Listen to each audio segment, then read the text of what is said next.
My name is Mary Evelyn Whitaker. I'm 62 years old, and I spent most of my life as a nurse caring for others. But the day I retired, everything changed. The hallway smelled like lemon disinfectant and something warm I could never name. Maybe just time.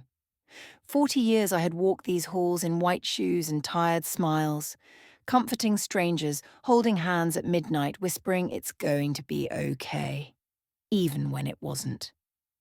Now it was my last shift. No more beeping monitors, no more code blues, no more quiet prayers said in utility closets. I kept my steps slow, savouring the sounds. The squeak of rubber soles, the echo of laughter from the nurse's station, the hum of a vending machine that always jammed. They would all go on without me tomorrow. Just like always. Mary, you can't leave us, Joanna said, her arms full of balloons, a pink glittery sash that said Retired Queen dangling from one shoulder. Her eyeliner was smudged, probably from crying. I smiled and touched her cheek. You'll be just fine without me. And besides, I'll still come visit. Maybe. I winked. They gave me a framed group photo, a cake with too much icing, and a scrapbook with notes from every floor I'd ever worked on. Inside, someone had taped the first thank you card I'd ever received from a patient, yellowed with age, but I recognized the handwriting instantly. You stayed with me when I was afraid, it said. I had. We all laughed, cried, posed for pictures. But somewhere in me, beneath the gratitude, beneath the shared memories, was a silence I couldn't explain, like something hollow had opened. When it was finally time to go, I walked alone to the locker room. The white coat came off with a sigh. I folded it neatly, as if that might preserve something of me inside it. I slid the name badge into my purse, where it lay next to a single envelope I hadn't yet opened. John had handed it to me this morning. A surprise for after work, he'd said with that crooked smile of his. Outside, the air smelled like spring, sharp, clean. The sun was lowering behind the trees in that golden way it does when a chapter ends. My car was parked in the same spot it had always been, but when I reached for the door handle, my hand hesitated. I looked at the building one more time, not the bricks or windows, but the life inside. The births, the deaths, the pain, the relief. So many moments that had made me. And now, what was left for me outside of these walls? I got in, started the car, and drove off, toward whatever came next, not knowing, but ready. The restaurant wasn't our usual place, it was fancier. Dim lights, white tablecloths, candles in little glass jars. John had made the reservation a week ago. We're celebrating, he said, buttoning his shirt that morning. 40 years in the trenches. You did it, Mary. We deserve a proper night out. He held the door open for me like he used to, placing his hand gently on the small of my back as we stepped inside. The maître d' greeted us like John was an old friend. He probably had been here before. That thought brushed past me like a breeze, but I didn't let it settle. Our table was in the corner, half hidden from the rest of the room. I asked for something quiet, John said, pulling out my chair. You've had enough noise for a lifetime. He ordered wine, a bottle, not just glasses, and handed back the menu without looking. I already know what I want, he said, smiling, but it didn't reach his eyes. I noticed that, and tucked it away. I looked around at the soft golden light, the couples leaning in close, the hum of gentle music that seemed to come from nowhere. This was the kind of place people came to mark something. An engagement, an ending, or a confession. You know, he said, lifting his glass. I'm proud of you, really. He paused, watching me. Not everyone gives their life to other people and comes out the other side whole. I tilted my head. I don't know if I came out whole, John, but I came out. He chuckled, but there was something behind it. a tightness. Still sharp, he said. Still you. The wine was rich and smooth, and I let it sit on my tongue longer than usual. The waiter brought our food. Mine was salmon, his was steak, like always. We ate in comfortable silence, the kind married people master over decades. But I kept waiting for it. The thing behind his eyes, the thing in his hands as he fidgeted with his napkin, the half-breaths he kept taking and holding back. And then he looked at me, not across the table but directly through the years, and said, "There's something I need to tell you, Mary. Something I should have told you a long time ago." I didn't speak.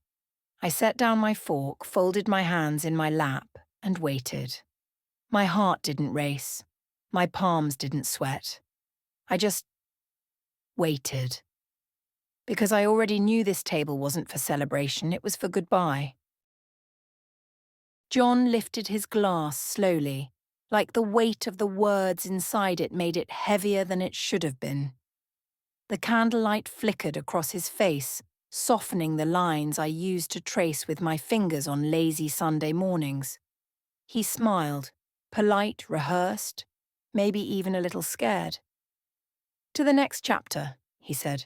"To freedom, to peace, to whatever comes next." I raised my glass too, but didn't drink. I just looked at him. Really looked. His tie was slightly askew. His hands trembled just barely. The way his eyes avoided mine told me everything I needed to know. The toast hung in the air like a question neither of us wanted to answer. "Mary," he said quietly, "I want you to hear this from me." I didn't move. I didn't breathe. He set his glass down, gently, as if afraid the sound might crack the moment. Then he folded his hands, like a man delivering news to someone in a hospital room. "I've met someone." He waited for something. A gasp. A tear. Maybe even a slap. But I just blinked. "And I'm leaving," he continued, his voice almost apologetic. "I didn't want to do this today, but I couldn't keep pretending." I glanced around the restaurant. No one was watching us. The world hadn't stopped spinning.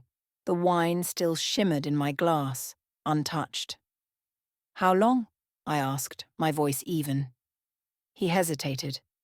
"Over a year." I nodded slowly, as if he'd just confirmed something I'd already filed away. "She makes me feel alive," he said. "I didn't plan this, Mary. It just happened." "It always just happens," I murmured, finally sipping the wine. It was too warm now, bitter at the edges. John leaned forward, searching for something in my face. "Say something. Yell at me. Tell me I'm an idiot." I set my glass down and met his eyes. "You want me to make you feel better about this?" I asked. "You want permission to be selfish? That's not fair." "No," I said, voice steady. "Fair would have been telling me before you packed your things.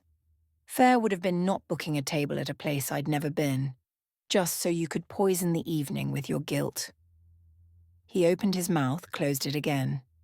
I reached for my purse, pulled out a single envelope, placed it gently beside his plate.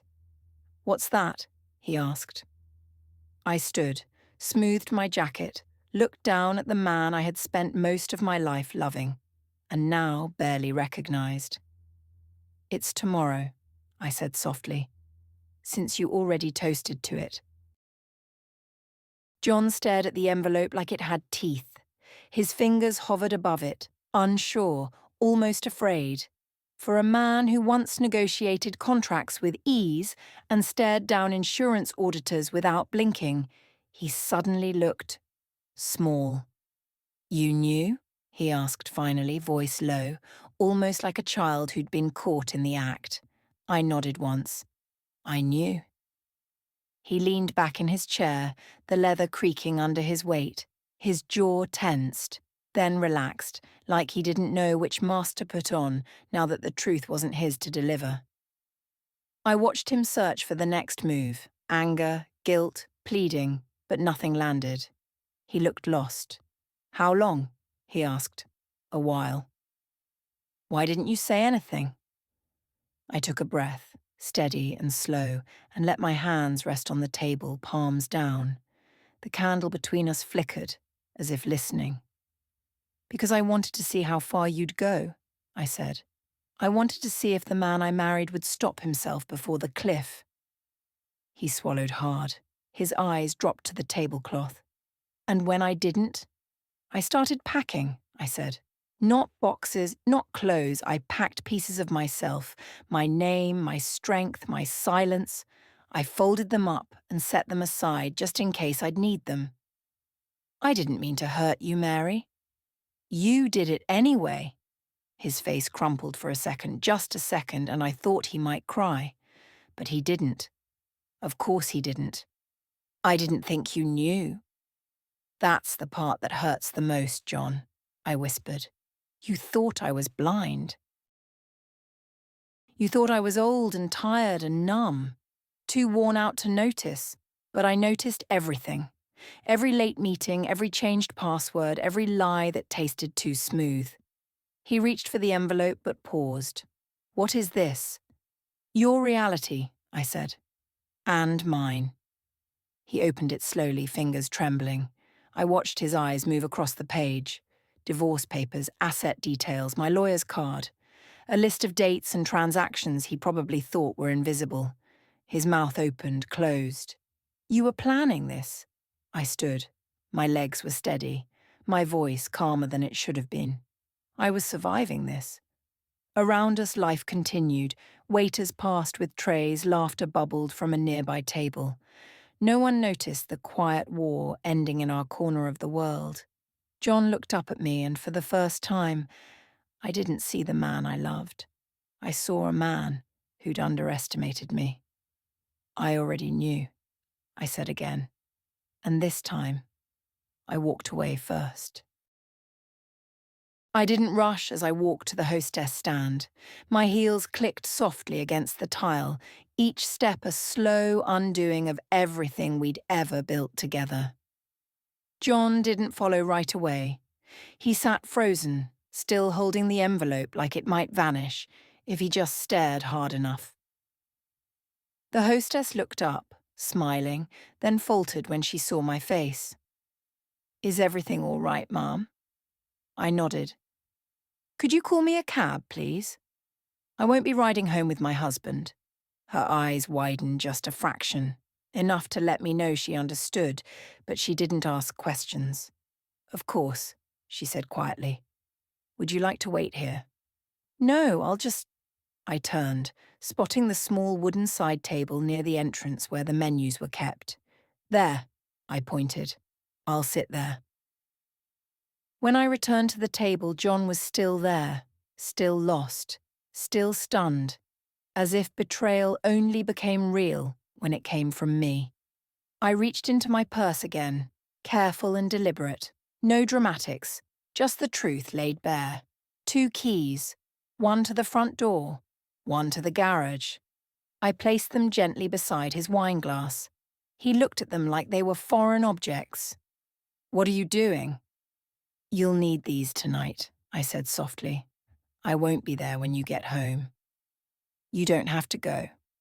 I tilted my head. I'm not the one leaving, John. You are. Or did you already forget your big announcement? I didn't mean for it to come out like that. I smiled, thin, tired, funny. I didn't mean to waste 40 years of my life. But here we are. He reached for the keys but didn't touch them. Mary, this is too fast. Can't we just talk? We did, I said. You just thought it was a monologue. He opened his mouth again, but I raised a hand. No anger, no raised voice, just a boundary he couldn't cross anymore. You've already made your choice, I said. I'm just finally making mine. The cab pulled up outside, headlights spilling across the marble floor like some divine exit cue. I stepped back from the table, straightened my shoulders, and gave him one last look. Not longing, not sorrow. Just goodbye. He stayed seated, his hands flat on the table, staring at the keys like they were heavier than anything he'd carried in years. They weren't a punishment. They were a release. It's strange how the mind works, how it saves things you didn't know were important until later. After I left the restaurant, I sat in the back of the cab with the city lights sliding past the windows like ghosts. And that's when they came rushing in. The moments I had ignored, the little betrayals I had smoothed over to keep the peace. The hair in the drain, long auburn, not mine. I remember holding it between two fingers and thinking maybe it was from a guest towel, or a patient from John's office, or something. I wanted it to be anything but what it was. The perfume. Not mine either. Too floral, too bright. It clung to the passenger seat of his car one night when I climbed in and caught a scent that didn't belong. "Air freshener," he'd said with a laugh. "You like it?" No, John. I didn't. The receipts that didn't add up. The dinners for two when he said he was travelling alone. A boutique in another city where I'd never shopped, charged to our joint card, listed only as thank you gift. The phone calls that went silent when I entered the room, the texts with names I didn't recognise, the sudden urge he had to shower the moment he came home. Every time. It used to be part of his routine. Then it became a ritual, a way to wash off. Someone else. At first, I thought I was being paranoid, that after so many years, maybe I was imagining things. I mean, why would he? We were stable, predictable, comfortable. And I told myself that was enough. But comfort is not the same as love. And predictable doesn't mean permanent. There was one night 3 months ago when I found his phone left open on the bathroom counter. The screen was still lit, a message thread. I didn't even have to scroll. The last line said, "Only 3 more months, then we're free." I stood there barefoot, toothbrush in hand, staring at that message like it was written in fire. Free. Free from me. From the life we built, the children we raised, the mortgage we paid off together. Free from Sunday pancakes and Christmas lights and all the ordinary days that made up a marriage. I didn't say anything then. I didn't throw the phone or scream or cry. I just brushed my teeth, went to bed, and began collecting the pieces. Because when the truth starts to whisper, it's only a matter of time before it starts to scream. It was a rainy Saturday when I opened the drawer in the garage. The one John always said was full of spare screws and car manuals, the one he closed quickly if I ever came near. I wasn't looking for anything in particular that day, just an old flashlight maybe, but my fingers found something else instead. It was small, cold, and unmistakable in my hand. A phone. Not his regular phone. Not the one I saw every day on the nightstand or tucked into his jacket pocket. This one was different. Sleek, black, no case, no charm from our granddaughter dangling from the side. It was turned off, but even without power, it pulsed with secrets. My breath caught in my throat. I held it for a long moment, not moving, not thinking, just listening to the tick of the rain on the garage roof, the distant hum of the refrigerator inside, the sound of my own heart slowing down as my world began to rearrange itself. I turned it on. No password. That was the part that nearly broke me. Not the texts, not the call logs, not the dozens of photos. Her face smiling, their hands entwined, plane tickets, a sunset over a beach I had never visited. No, it was that he hadn't even tried to keep it from me. He didn't think I'd find it. Or maybe he didn't care if I did.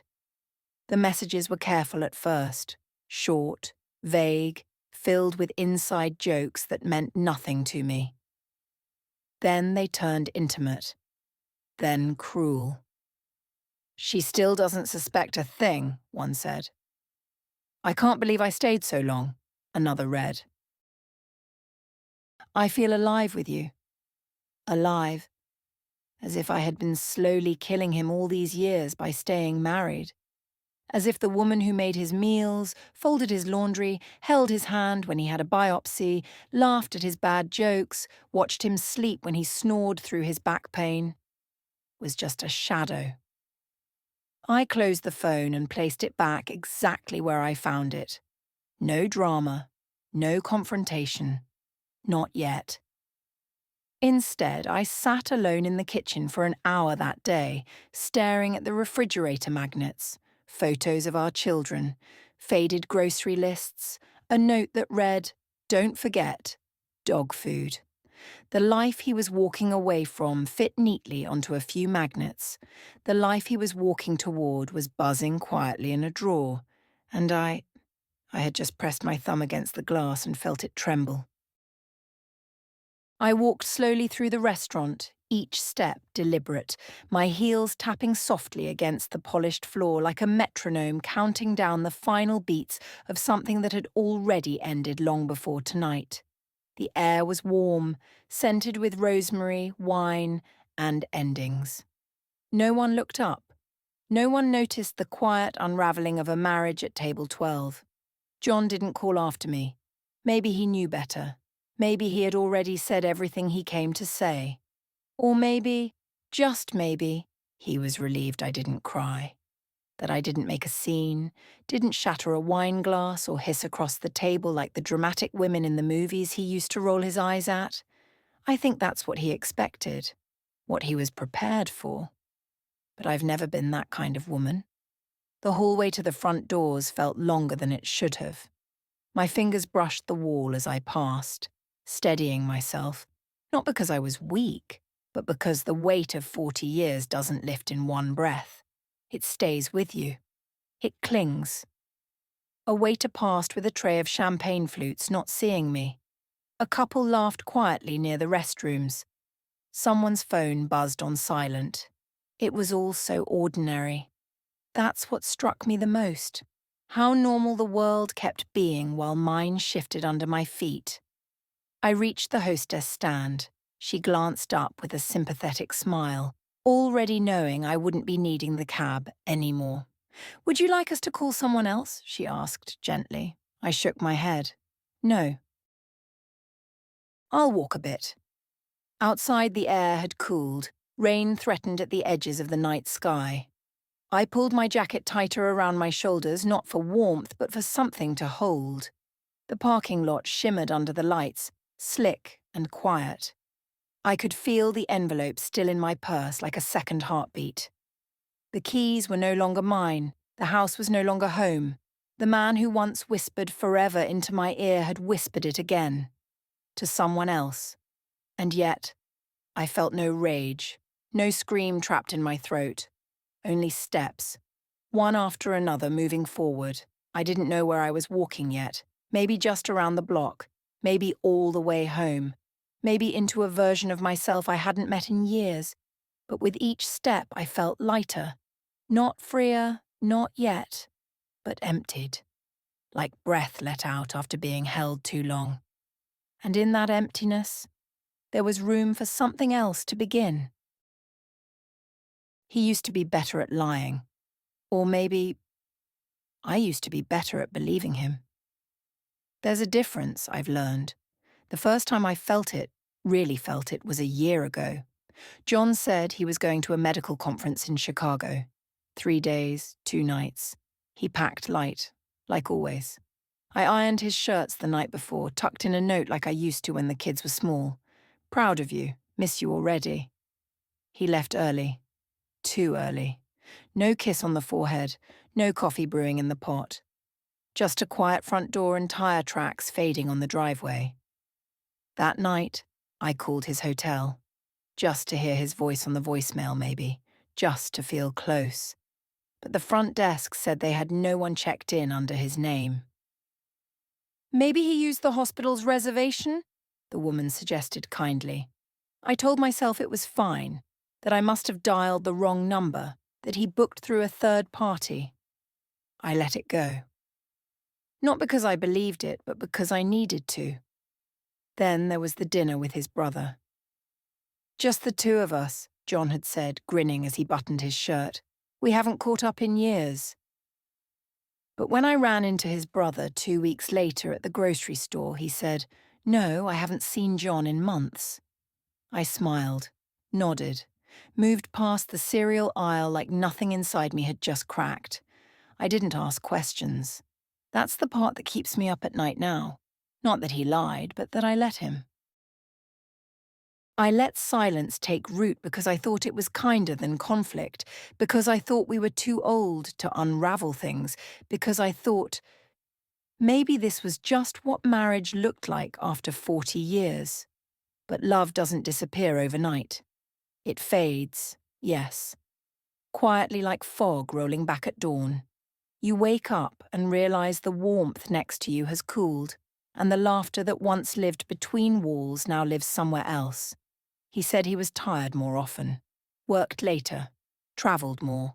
He started locking his phone, started humming songs I'd never heard, started using new expressions that didn't come from me. And I just watched, because I wasn't blind. I was retired. And retirement doesn't mean useless. It just means I finally had the time to see everything clearly.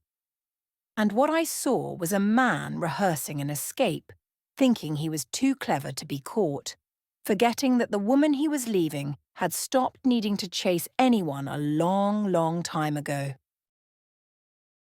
The house didn't feel different right away.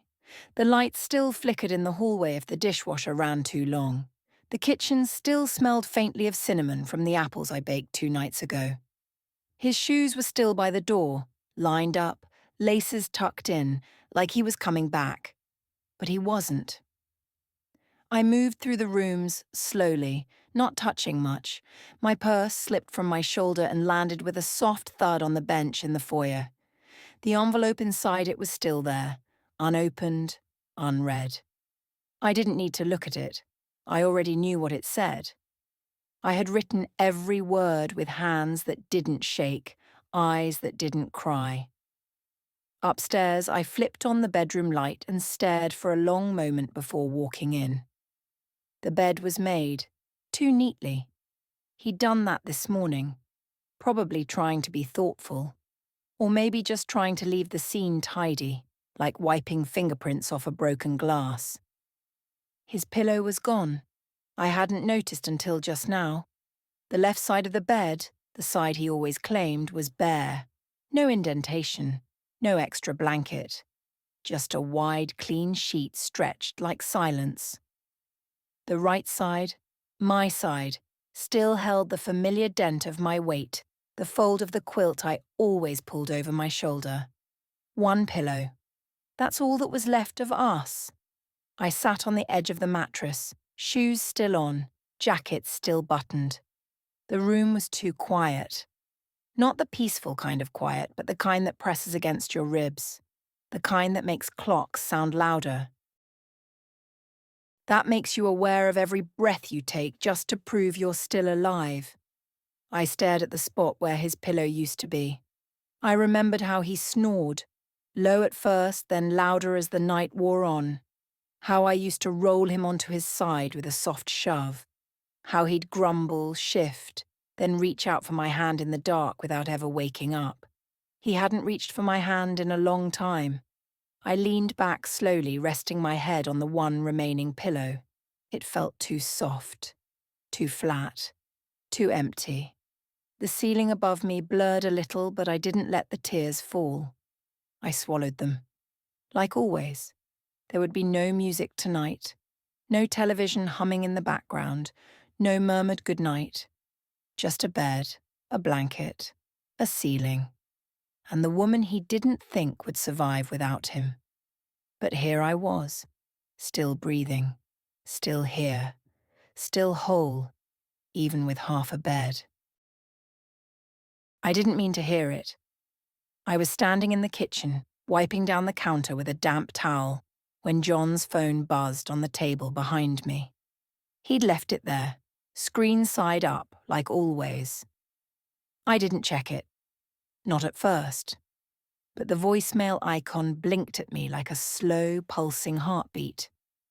I don't know what made me press play. Curiosity? Instinct? The kind of knowing you carry in your bones before your mind catches up. Whatever it was, I tapped the button and raised the phone to my ear. Her voice was light, playful, younger than mine, but not by much. "Hey, you," she said, followed by a soft giggle that curled like smoke into my chest. "I know you're probably still at dinner with her, but I couldn't help myself. Just wanted to say I miss you. You looked so good this morning, I almost couldn't let you leave." Silence. Then more laughter. "You're mine soon, you know that. I'm counting the days, no more hiding, no more lying, just you and me. I can't wait to fall asleep next to you. Wake up tangled up in your arms, you promised." The message ended. I didn't move, didn't breathe. The towel in my hand had gone cold, dripping slowly onto the floor.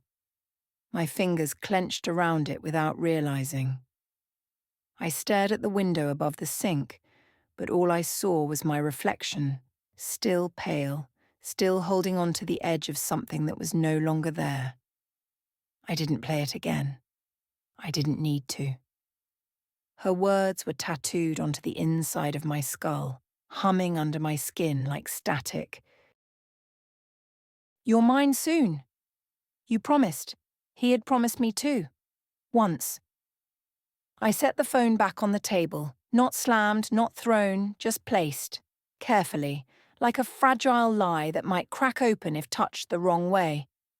Then I picked up the towel, rinsed it out, wiped the floor, turned off the lights, and walked upstairs to the bedroom where only one pillow waited for me.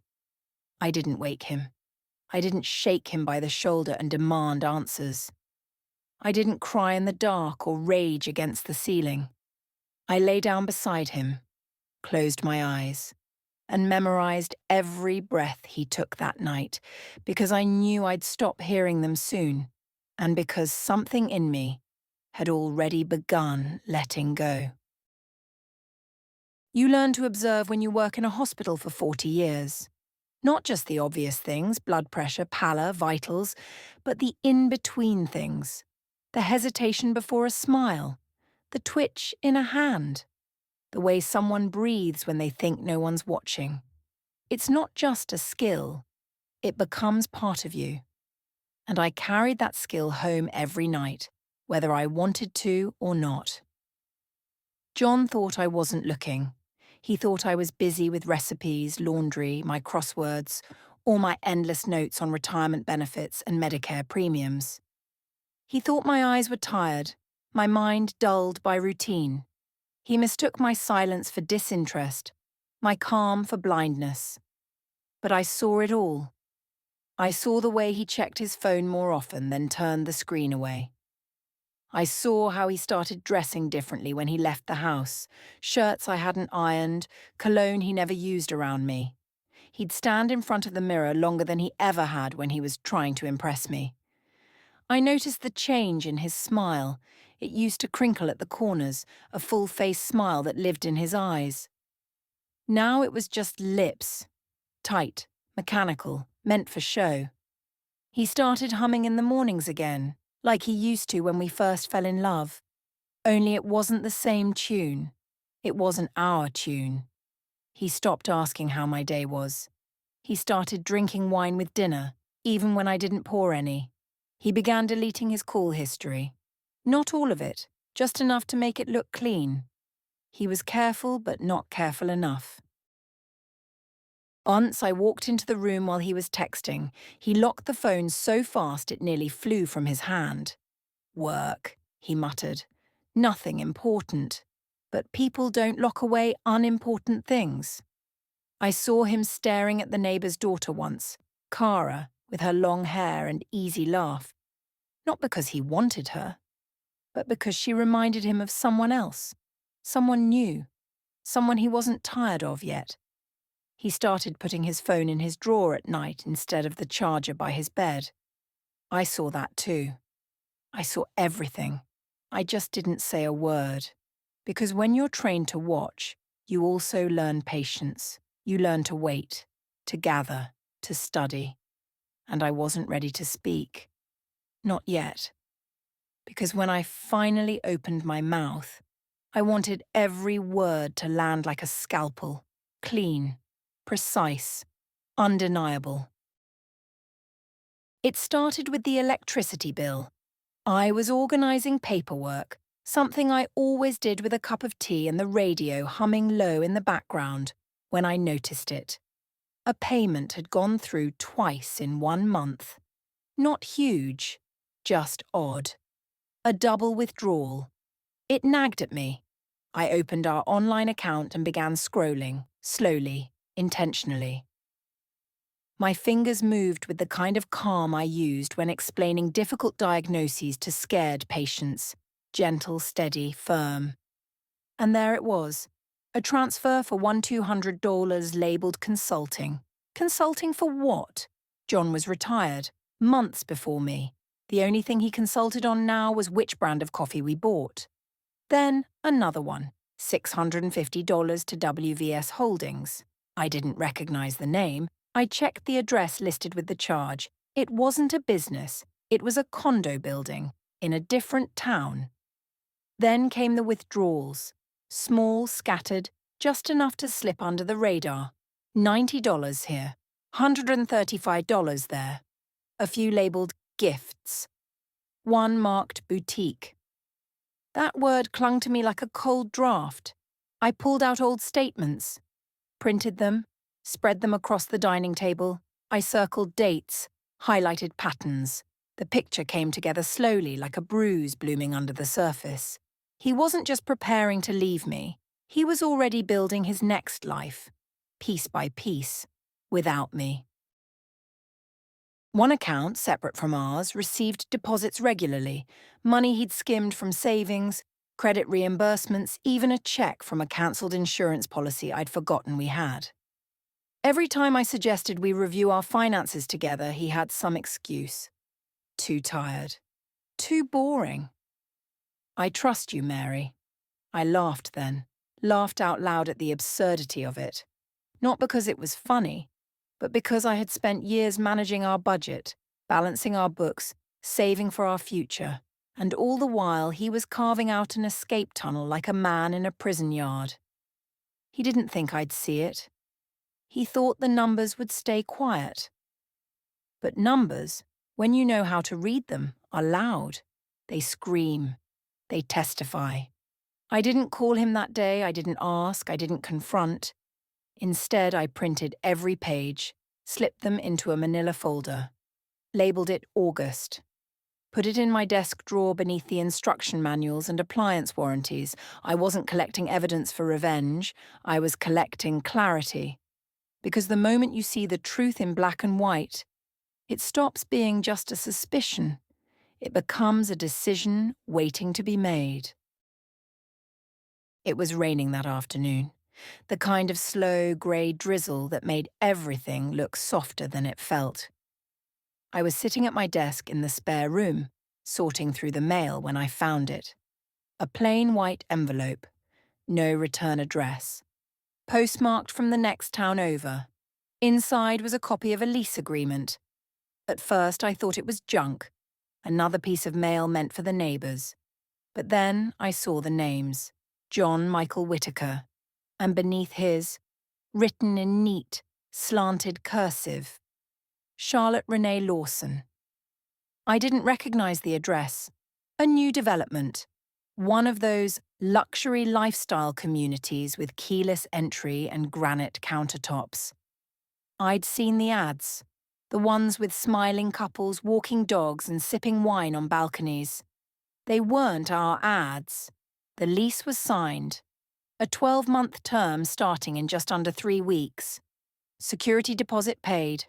First month's rent covered. The strangest part? I was listed as an emergency contact. That's how I knew he didn't expect me to find it. That's how I knew he still thought I was asleep at the wheel, folding laundry and organising spice racks while he plotted his next act. But here it was. His signature, her name, their future printed in black and white. The words blurred for a moment, not from tears. I didn't cry, not then. I just sat there, the paper trembling slightly between my fingers, and stared at the place where our marriage used to be. This wasn't an affair. This was an exit plan, a new address. A life with a woman who wasn't me, a lease that had both their names and mine, like some ghost floating at the bottom of the page. He had built a new home on the ashes of ours, and he had the gall to tie my name to it. One last tether, like I was a detail he hadn't gotten around to cutting off. I folded the lease carefully, placed it in the same manila folder with the bank statements. Then I poured myself a glass of wine, our last bottle of Merlot. The one he was saving for something special. I sat at the table where we'd celebrated our anniversaries, raised our children, played cards on slow Sunday nights. And I toasted. To them, to the condo with the keyless entry, to the life he didn't have the decency to confess, to the fact that he signed his name so confidently beneath hers, without realizing he'd just written the final line of our story. And I, quietly, completely, was done being the footnote. The hardest betrayal isn't always the loudest. Sometimes it comes in a soft voice, from someone you trusted. Susan and I had been friends for 35 years. We met during our first week on the job, two young nurses with tired eyes and empty lunchboxes. We raised our kids side by side. We spent birthdays, holidays, and quiet afternoons sipping coffee in each other's kitchens. She knew my stories, my laughter, my tears. She was family in all the ways that mattered. So when she called and asked if I could stop by, I didn't hesitate. I assumed she needed help with something. Her hip had been acting up again, and she hated asking for favors. I brought pastries from her favorite bakery. We didn't talk much during the first few minutes, just tea boiling, small talk, the sound of rain tapping the windows. Then she said my name, softly, like an apology before the pain. Mary, I need to tell you something. I looked up. Her eyes didn't meet mine. I've known about John for a while. The room didn't spin. My heart didn't race, but something in my chest shifted, like a drawer inside me slammed shut. I didn't say anything. I didn't know how to tell you, she said, her hands wrapped around her mug. I wanted to. I tried. But I kept telling myself, maybe it's nothing. Maybe it'll stop. And then when it didn't, She swallowed hard. I was afraid. Afraid of what? I asked, my voice low, calm, too calm. Of hurting you, of losing you. Of being the one who changed everything. I stared at her, Susan, who had held my hand when my mother died. Susan, who toasted our 40th anniversary with a speech that made everyone cry. Susan, who had watched me worry, wonder, and unravel, and said nothing. Where did you see them? I asked. She flinched. A cafe downtown. Twice. Then at the lake house. Last fall. I saw them come out together, laughing. My hands were steady as I reached for my tea. You could have told me, I said. I know, she whispered. The silence that followed was the kind that doesn't get repaired. Not with apologies, not with time. I have to go, I said, standing. Mary, please. But I was already at the door. Because betrayal doesn't always come with lipstick on a collar or lies in a voicemail. Sometimes it wears a friend's face. And that betrayal, it cuts the deepest. People ask, sometimes with pity in their eyes, sometimes with judgment laced in their tone, why I didn't scream, why I didn't throw things, break plates, stand in the middle of that fancy restaurant and shout his name like a curse, why I didn't slap him, or her, or both. But the truth is, I've known the sound of screaming my whole life. My mother was a woman of noise. Her voice could fill a house, crack a wall, send a dog cowering. She screamed when she was angry, when she was scared, when she felt small. She screamed at my father, at me, at God. Her voice carried through closed doors and thin walls, through dinner plates and bedtime stories. It wasn't the kind of screaming that solved anything. It was the kind that left cracks. I remember hiding behind the laundry room door once, bare feet on cold tile, arms wrapped around my knees, while she shouted at my father for not calling, not caring, not being who she thought she married. He never yelled back. He just stood there, tired, silent, like he'd already left the conversation years ago. When the screaming stopped, nothing was fixed, just broken glass and broken sleep. So I learned early. Volume doesn't equal power. Silence, though. Silence holds weight. That night in the restaurant, when John said the words, when he raised his glass and looked at me with that pathetic, rehearsed guilt, I felt a flicker of my mother inside me. That heat, that scream wanting to claw its way out, but I swallowed it. Not because I was weak. Because I was done feeding chaos. Screaming would have given him something to point at. Look how she overreacted. She's unstable. I had no choice. No, I wouldn't give him that. My silence wasn't surrender, it was strategy. It was dignity. It was the pause before precision. You see, the thing about screaming is it lets everyone hear you. But silence makes them lean in. Silence makes them wonder what you're thinking, what you know, what you're about to do. I chose stillness because it made him nervous, because he expected fury, and got calm. And nothing unsettles a guilty man more than a woman who doesn't fall apart on cue. So no, I didn't scream. I didn't break. I became quiet, sharper. And in that quiet, I became something he couldn't predict. And eventually, something he couldn't survive. It was in the back of the desk drawer, beneath the tax returns and warranties and birthday cards I could never bring myself to throw away. The envelope was yellowed, the edges curled, but my name was still printed in clean, black ink. Mary Evelyn Whitaker. I had forgotten about it. Not entirely, but in the way you forget a spare key exists until the door slams shut behind you. John insisted on it back then. Just a formality, he said. We'll never need it. We were young, broke, and naive. Two nurses saving for a house, living paycheck to paycheck, dreaming of forever. His uncle had advised him to get the agreement.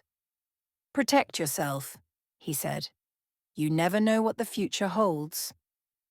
Back then, I had more family money, a modest inheritance from my grandmother, stocks, savings, the lake cabin in Vermont that had been passed down through the women in my family like a quiet rebellion. So we signed it. I didn't mind. I believed in us. In vows, in forever. But forever, I've learned, doesn't mean the same thing to everyone. I unfolded the paper carefully, smoothing the creases with my fingers. The words were still sharp, the ink unfaded. Sections detailing assets, debts, expectations, and there, buried in legal language, was Section 14, the fidelity clause. It was written so plainly.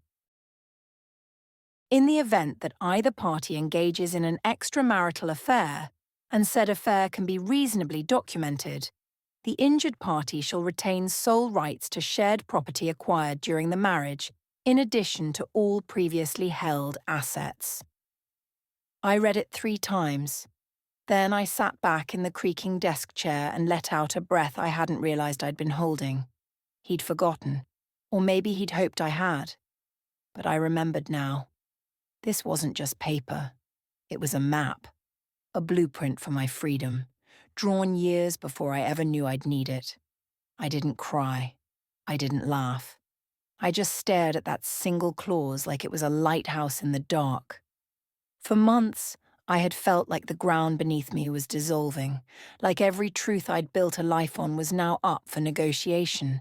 But this was solid, And in a world that had shifted under my feet, I finally had something that wouldn't move.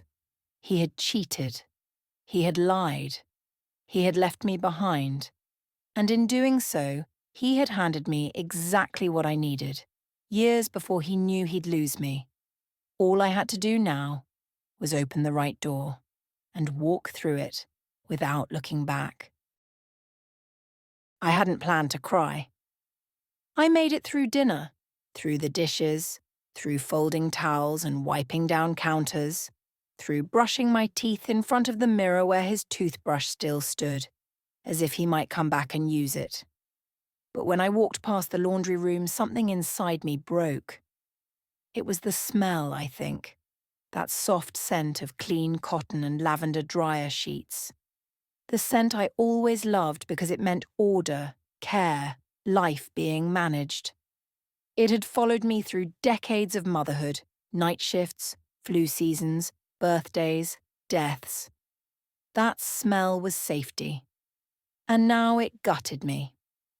I stepped inside, closed the door gently behind me, and sank to the floor between the washer and the cabinet where we kept the stain remover and extra detergent. My knees ached, my back tensed. But I didn't move. I covered my mouth with both hands and let it happen. The sob started small, tight, and unfamiliar, like it had been hiding for years. Then it tore through me, shaking, hot, sudden. My chest heaved, my hands trembled, and I cried into the sleeve of my sweater like a child lost in the dark. I didn't cry when he confessed. I didn't cry when I found the lease. I didn't cry when Susan told me she knew. But here, alone, on the cold tile floor with the scent of fabric softener and a single unmatched sock next to my foot, I wept like the life I had built was leaking out of me. Not because of him, because of me. Because I had loved him, truly. Because I had trusted in small things. His laugh, his touch, his routines. Because I had spent so many years believing in something that turned out to be conditional. Replaceable. My sobs echoed in the narrow space, but only I heard them. There's something sacred about the laundry room. It's where things are cleaned, sorted, folded, restored, where the mess is turned into order. It felt right somehow to fall apart there, to lose it in a place where things come out whole again. Eventually I sat up, wiped my face with the inside of my sleeve, my breathing slowed, my hands stopped shaking. I didn't feel better, but I felt lighter. I stood, pressed my palm against the warm top of the dryer and whispered, just once, never again. Then I left the laundry room, turned off the light, and walked up the stairs not as a woman broken, but as a woman breaking open, ready. He knocked, twice, not loud, not rushed, just those two soft, careful taps that said everything he thought he still was. Polite, measured, in control. I didn't open the door right away. I stood behind it, listening to the quiet between the knocks, wondering what his face looked like, if he rehearsed his expression in the car, if he practiced being the man he used to be. I opened it slowly. John stood on the porch holding a duffel bag in one hand and a pair of sunglasses in the other, as if that made him casual, unbothered. He wore the same jacket he'd worn the day we bought our second car. I remembered thinking how handsome he looked in it then. Now it just looked unfamiliar. "Hi," he said. Not, "Hey, Mary," not, "Can we talk?" Just, "Hi." Like a stranger. I stepped aside. He walked in like a guest. Not a man who'd spent 27 Christmases in this living room, not a man who'd painted the hallway walls with me one spring while we listened to old jazz records. Just a visitor, detached, controlled. He went straight upstairs to the closet, not asking if I'd packed anything for him. I hadn't. I stood at the bottom of the staircase, staring at the framed photo on the wall, us on our trip to the Grand Canyon, my hand in his, wind in my hair, sunlight in his smile. When he came down again, he had a box under one arm, ties, papers, a watch I bought him for our 20th anniversary. He looked at me then, and I saw it. Nothing. Not guilt, not shame, not even anger. Just a flat, tired vacancy behind his eyes, like he'd already emptied out the part of himself where I used to live. "How's Amelia?" he asked finally. "She's angry," I said, "but mostly disappointed." He nodded, as if that was a weather report, as if her heartbreak was something expected, mildly inconvenient, but passing. "I'll come back for the rest next week," he said. "No," I replied. "Take what you need now. After today, the locks change." He looked surprised, but only for a moment. Then he picked up his bag, adjusted the strap. At the door, he paused like he might say something meaningful. But silence rose up between us like a tide. I looked into his eyes one last time, hoping for something. Regret, hesitation, anything. But there was nothing. No light. No trace of the man who once held my hand in the dark and whispered that I was his home. So I closed the door. And this time, it felt final. The envelope wasn't white. I didn't want it to look like a goodbye letter. It wasn't sentimental, it wasn't soaked in tears or perfume. It was beige, plain, matte, firm at the fold, the kind of envelope that didn't beg to be opened but demanded. I placed it on the entryway table, right where he'd see it, where the keys used to sit, where we once kept a glass bowl for loose change and forgotten receipts. I wiped the dust first. I wanted the space around it to be clear, focused. He'd be back that afternoon, said he left a few more things upstairs. I didn't ask what. I didn't care. That was part of the game, him pretending there were still pieces worth retrieving, as if any of it mattered. Inside the envelope was my response. Not words, documents. The prenuptial agreement, Section 14 underlined in blue ink. The bank statements, carefully printed and sorted by date. Highlighted with the same steadiness I'd once used when reviewing patient charts. And the copy of the lease. The one with Charlotte Renee Lawson's name under his. I included a typed note. Brief.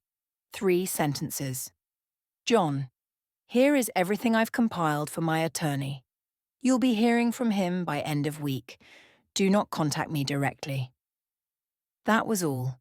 No accusations, no pleas, no nostalgia. It wasn't my voice anymore. It was my intention. I stood there for a moment, staring at the envelope, and for a flicker of a second, I felt the weight of it all. Not just the paper, the years, the dinners.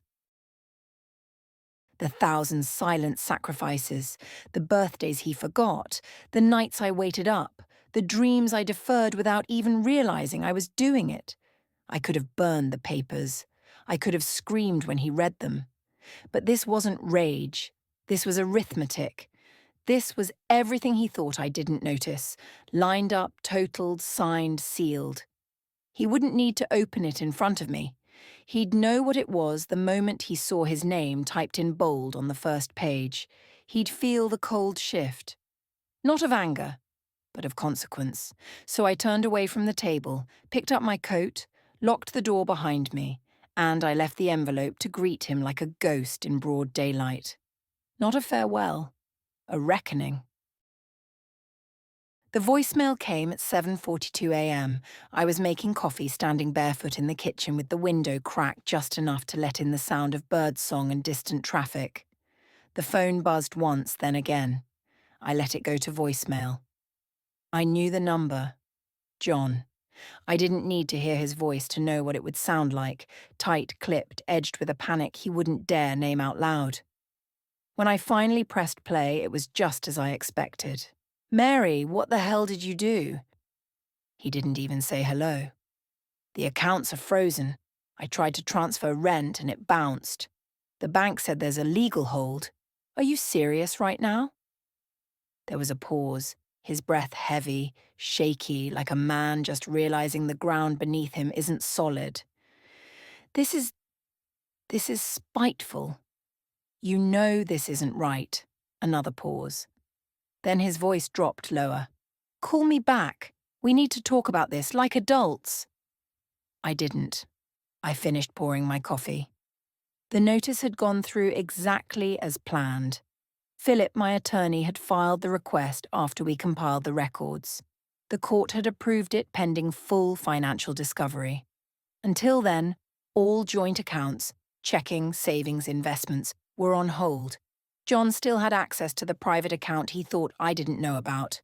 The one he'd used for weekend escapes and boutique shopping sprees with Charlotte. That money was untouched, for now. But the house, the pensions, the investments tied to our years of sacrifice, those were frozen in place. No more slipping cash out the side, no more planning futures that didn't include me. I imagined him standing in front of the bank teller, confused, then angry, then terrified. Not because he'd lost everything, but because he'd realized he wasn't in control anymore. He'd assumed I'd fall apart, that I'd be too stunned, too heartbroken, too polite to act. But grief isn't weakness, and silence doesn't mean surrender. I walked out onto the back porch, coffee warming my hands, the sun pushing gently through the clouds. The garden looked tired, overgrown from weeks of neglect, but there were still flowers blooming, brave, unruly things refusing to die. The second voicemail came an hour later. This time his voice shook. You can't do this to me, Mary. But I already had, and I wasn't finished. She came by just after dinner. No warning, no text. I heard her car in the driveway and opened the door before she knocked. Amelia stood there, wrapped in a navy cardigan, her hair pulled back, her eyes already damp. She looked smaller somehow, like the little girl who used to sneak into our bed after nightmares, needing reassurance that monsters stayed in storybooks. Can I come in? She asked. I stepped aside without a word. She walked into the living room like it hurt, like each step carried the weight of too many truths. I watched her glance at the photos on the mantel, the couch, the books still lined up in the same neat rows her father had dusted just 2 weeks ago. She sat down slowly, crossing her arms like she needed to hold herself together. Dad called me, she said. Of course he did. He said you froze the accounts, that you're trying to destroy him. I said nothing. She rubbed her eyes. He's scared, Mom. He said you won't even talk to him, that you're shutting everything down without giving him a chance. Still, I didn't speak. I let the words hang in the air, heavy and unfinished. Is it true, she whispered, that he was with someone else? I nodded once. No drama, just the truth. She blinked, lips pressed tight. For how long? A year, I said quietly. Her breath hitched. God. She looked at the floor, at her hands, anywhere but at me. I don't understand. How does this happen? You two were... We were, I interrupted gently. Until we weren't. Silence stretched between us. It wasn't angry. It was tired. I don't know what to feel, she said finally. I love you. I love him. He's still my dad, and you're... Her voice cracked. You're everything. And now I don't know who I'm supposed to be loyal to. You don't have to choose, I told her. You never did. But you hate him. No, I said, almost surprising myself. I don't hate him. I'm just done making space for someone who couldn't make space for me. She looked up then, and for the first time I saw the storm in her eyes. I wish he'd told me himself. I nodded. So do I.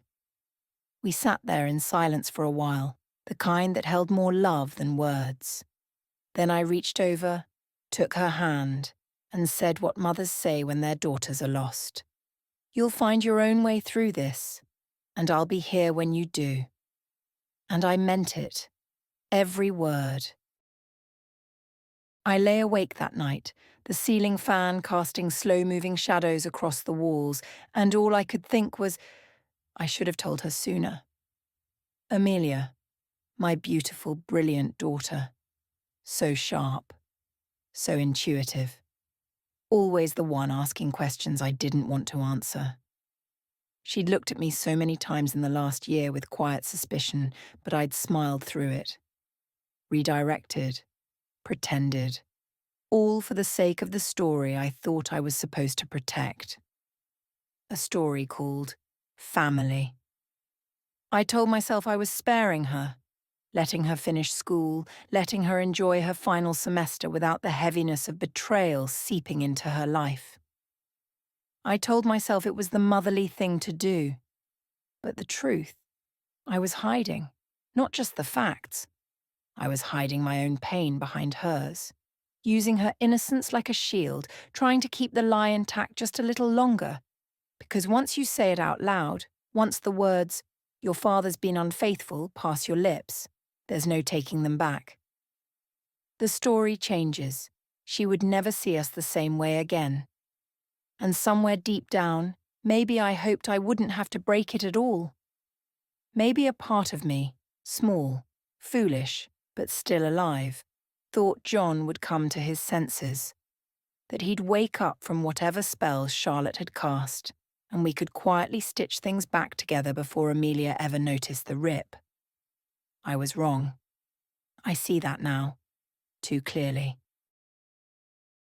That night on the couch, when Amelia said she didn't know who to believe, when she looked at me like I'd betrayed her by waiting too long to tell the truth, that hurt more than anything John ever did. Because in trying to protect her, I'd made her feel like a stranger in her own story. And she deserved better. She deserved the truth, messy as it was when it was still hers to hold. But I kept it locked behind my teeth, smiling at holidays, clapping at her graduation, watching her hug her father with eyes full of trust. I let her love him without warning. And now that love was bruised, I whispered into the dark, though no one was there to hear me. I'm sorry, baby. Not for the choices he made, but for the silence I wrapped around her like protection. Because sometimes silence doesn't protect. Sometimes it betrays too. And I will carry that weight longer than any marriage. He called late, past the time decent people make calls.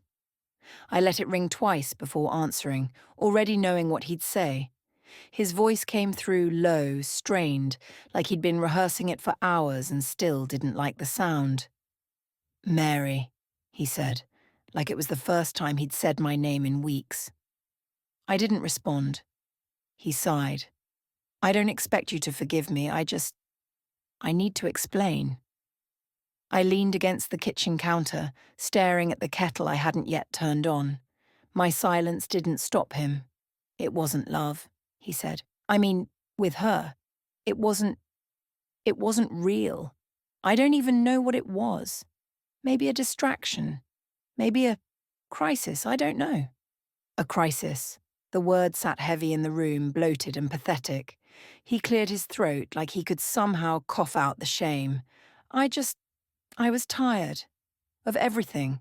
The routine, the quiet, the way we just passed each other in the halls like ghosts. I started feeling invisible, Mary, like I didn't matter anymore.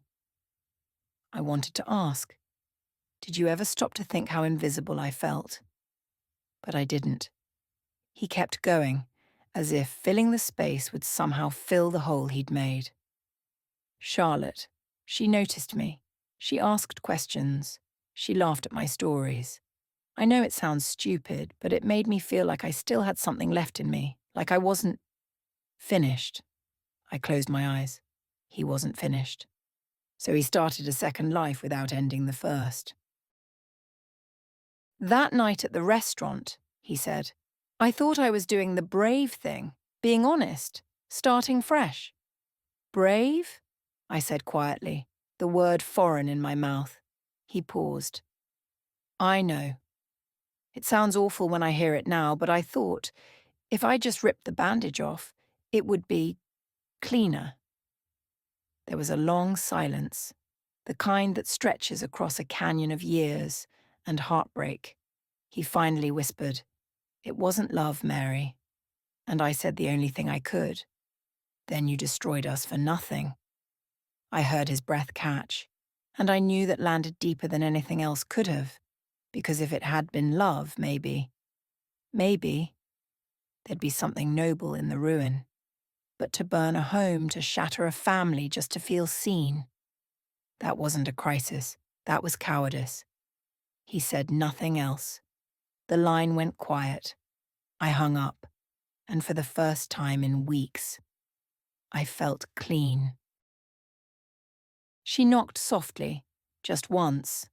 I was folding towels in the laundry room, the smell of lavender thick in the air. At first I thought it was Amelia forgetting her key again, but when I opened the door, it wasn't my daughter standing on the porch, it was her. Charlotte. No, Clara. She wasn't the woman I'd imagined. She looked smaller in person, paler. Her hair pulled back too tight, as if she were trying to hold herself together with pins and elastic. Her coat hung open, and in her hands she clutched a folded piece of paper like it was her last defense. For a moment neither of us said a word. We just stared, two women who had existed in each other's shadows for too long. "I didn't know where else to go," she said, her voice low, tight, but not sharp. No edge. Just exhaustion. I should have shut the door. I didn't. I stepped aside. She entered like someone walking into a church, quiet, unsure if she belonged. We sat in the kitchen. I poured us tea without asking. She didn't touch hers. Her eyes wandered the room, pausing on the family photos, the calendar still pinned with Amelia's graduation date, the chipped mug that said, "Nurses never rest." "I thought you hated me," she said finally. "I did," I replied, "until I stopped." She nodded slowly. "He told me you were cold, that you stopped listening years ago, that he felt trapped." "Of course he did," I said. "He needed a story that made him the hero." She reached into her purse and slid the folded paper toward me. It was a credit card statement, John's name, charges from months ago, restaurants, hotels, jewelry. But the names didn't match the ones she'd seen on her own account. The places were different. She'd been the other woman. But so was someone else. "I thought it was real," Clara whispered. "I gave up my apartment, left my job. I thought he meant it." My fingers curled around the edge of the table, not in anger, not anymore. Just recognition. "He lied to you," I said. She nodded, eyes glassy. "And to you." I nodded back. We didn't cry. We didn't fight. We just sat there, across from one another, with the wreckage between us, not ours by choice but by consequence. For the first time, I saw her not as a threat, but as a reflection. We'd both been edited out of his story the moment we no longer served his version of happiness. And now here we were, two women left behind, not by each other, but by a man who never truly saw either of us, and somehow that made us allies. That made us... She showed up with a lemon pound cake. Susan always brought pound cake when words failed her. Births, funerals, breakups. It was her way of saying what she couldn't bear to speak. And this time, she didn't even try to pretend it was casual. "I know I should have come sooner," she said, standing on my porch like a child waiting to be scolded. I let her in. Not because I was ready, but because I was too tired to refuse. We sat in the same kitchen where we'd shared 20 years of wine and laughter. I remembered her in this chair after her knee surgery, after her son's wedding, After that summer, we both swore we'd go grey naturally and gave up 2 weeks later. She put the cake on the table between us. I knew, she whispered. Not everything, but I knew enough. I didn't speak, just poured the tea. I saw them once, she continued, at the farmer's market. It looked innocent at first. A laugh, a touch on the arm. But I knew that look in his eyes. I stirred honey into my cup, the spoon tapping gently against porcelain. I wanted to say something, I swear I did, but I kept thinking. Maybe it was nothing. Maybe it would end. Maybe telling you would cause more harm than good. She looked up then, eyes red, voice shaking. And maybe, she added, quieter now, maybe I was just a coward. That made me look at her, my oldest friend, the woman who stood beside me at my wedding, who held Amelia hours after she was born, who helped paint this very kitchen. I'm not angry, I said softly. Her eyes widened. I'm not forgiving either, I added. Not yet, but I'm not angry. She nodded, slowly. That's fair. What hurt, I continued, wasn't the betrayal. It was the silence. You knew I was standing on a rug that was about to be ripped out from under me. And you said nothing. I thought I was protecting you, she said. You weren't, I replied. You were protecting the comfort of not being the one who broke the illusion. She covered her face with both hands, a sound between a sob and a sigh escaping her lips. I'm sorry, she said again. I know. We sat like that, two women who had loved the same version of my life, one from the inside, one from the sidelines. The tea went cold, the cake remained untouched, and the silence between us wasn't angry anymore. It was something closer to grief, and maybe one day, forgiveness. It had hung in the hallway for 28 years. The frame was slightly crooked, always leaning just a little to the left, no matter how many times I straightened it. I used to pass it every morning on my way to make coffee, every night on my way to bed. A routine like brushing my teeth or locking the front door. Our wedding photo. John in his navy suit, younger than I remembered him now. Me in my mother's dress, hair swept back with too many pins, smiling like I had no idea what lay ahead. And I didn't. Behind us, the oak tree where we said our vows, the guests blurry with joy in the background.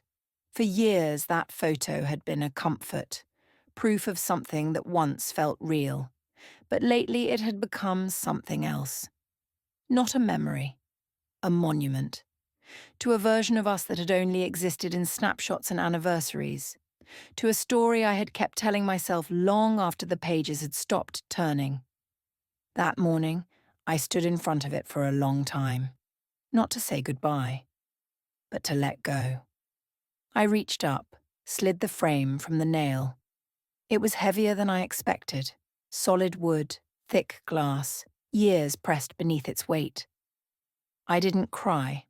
I thought I might, but all I felt was stillness, not numbness, just quiet. I carried it to the garage, leaned it gently against the wall behind an old coat rack we never used. Not the trash, not the fire, just away. Maybe one day I'll throw it out, maybe not. Maybe it will sit there for years, aging in the shadows until even I forget it's there. But today the hallway feels different, lighter, not empty, just honest. I passed the blank spot on the wall again later that evening. It startled me at first, like something was missing. Then I smiled, because something was missing. And it needed to be. We had looked happy in that photo, and maybe we were, for a while. But a picture only tells the truth of 1 second. It doesn't show the slow unraveling, the silences, the second thoughts, the conversations we stopped having, the vows we forgot to keep. I didn't remove the photo out of bitterness. I removed it because I finally understood the difference between then and now. And I was ready to live in now, without fiction, without frames, without him. Philip wore a grey suit that didn't quite fit right, too boxy in the shoulders, too short at the wrists, but his voice was smooth as silk and sharp as a scalpel. He had the kind of smile that could comfort or cut, depending on which side of the table you sat on. He slid the final document across the polished conference table with the precision of a surgeon handing off an instrument. "You did everything right," he said.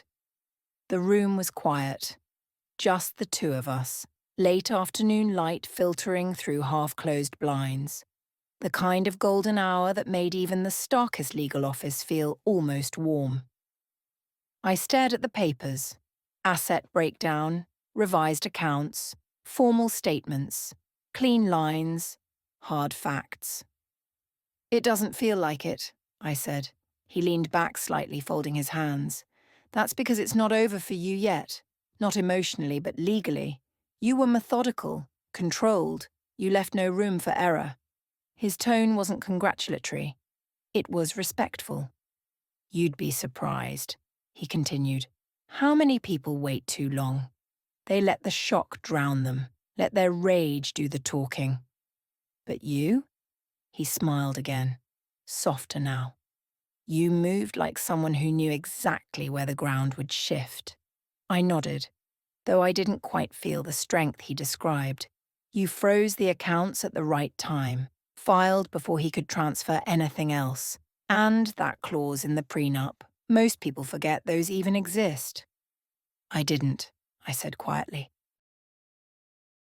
"I remember everything when it comes to money. It's the nurse in me. And the survivor," he added. I looked up. "I've seen dozens of these cases, Mary. You're not just rebuilding, you're protecting your future without burning down your past. That's rare." There it was again, that smile.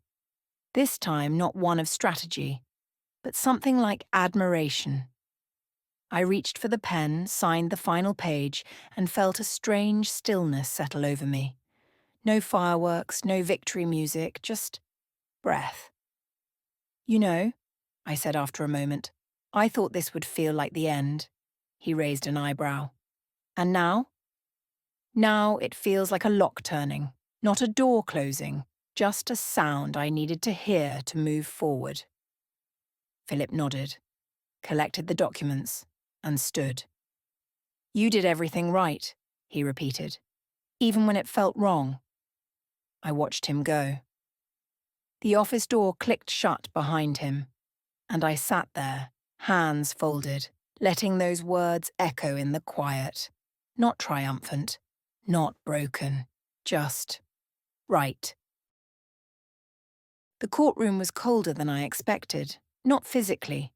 It was summer after all, but in the way all places feel when truth is about to be spoken aloud. The walls were beige, the chairs stiff, and the fluorescent lights made everything feel a little too exposed.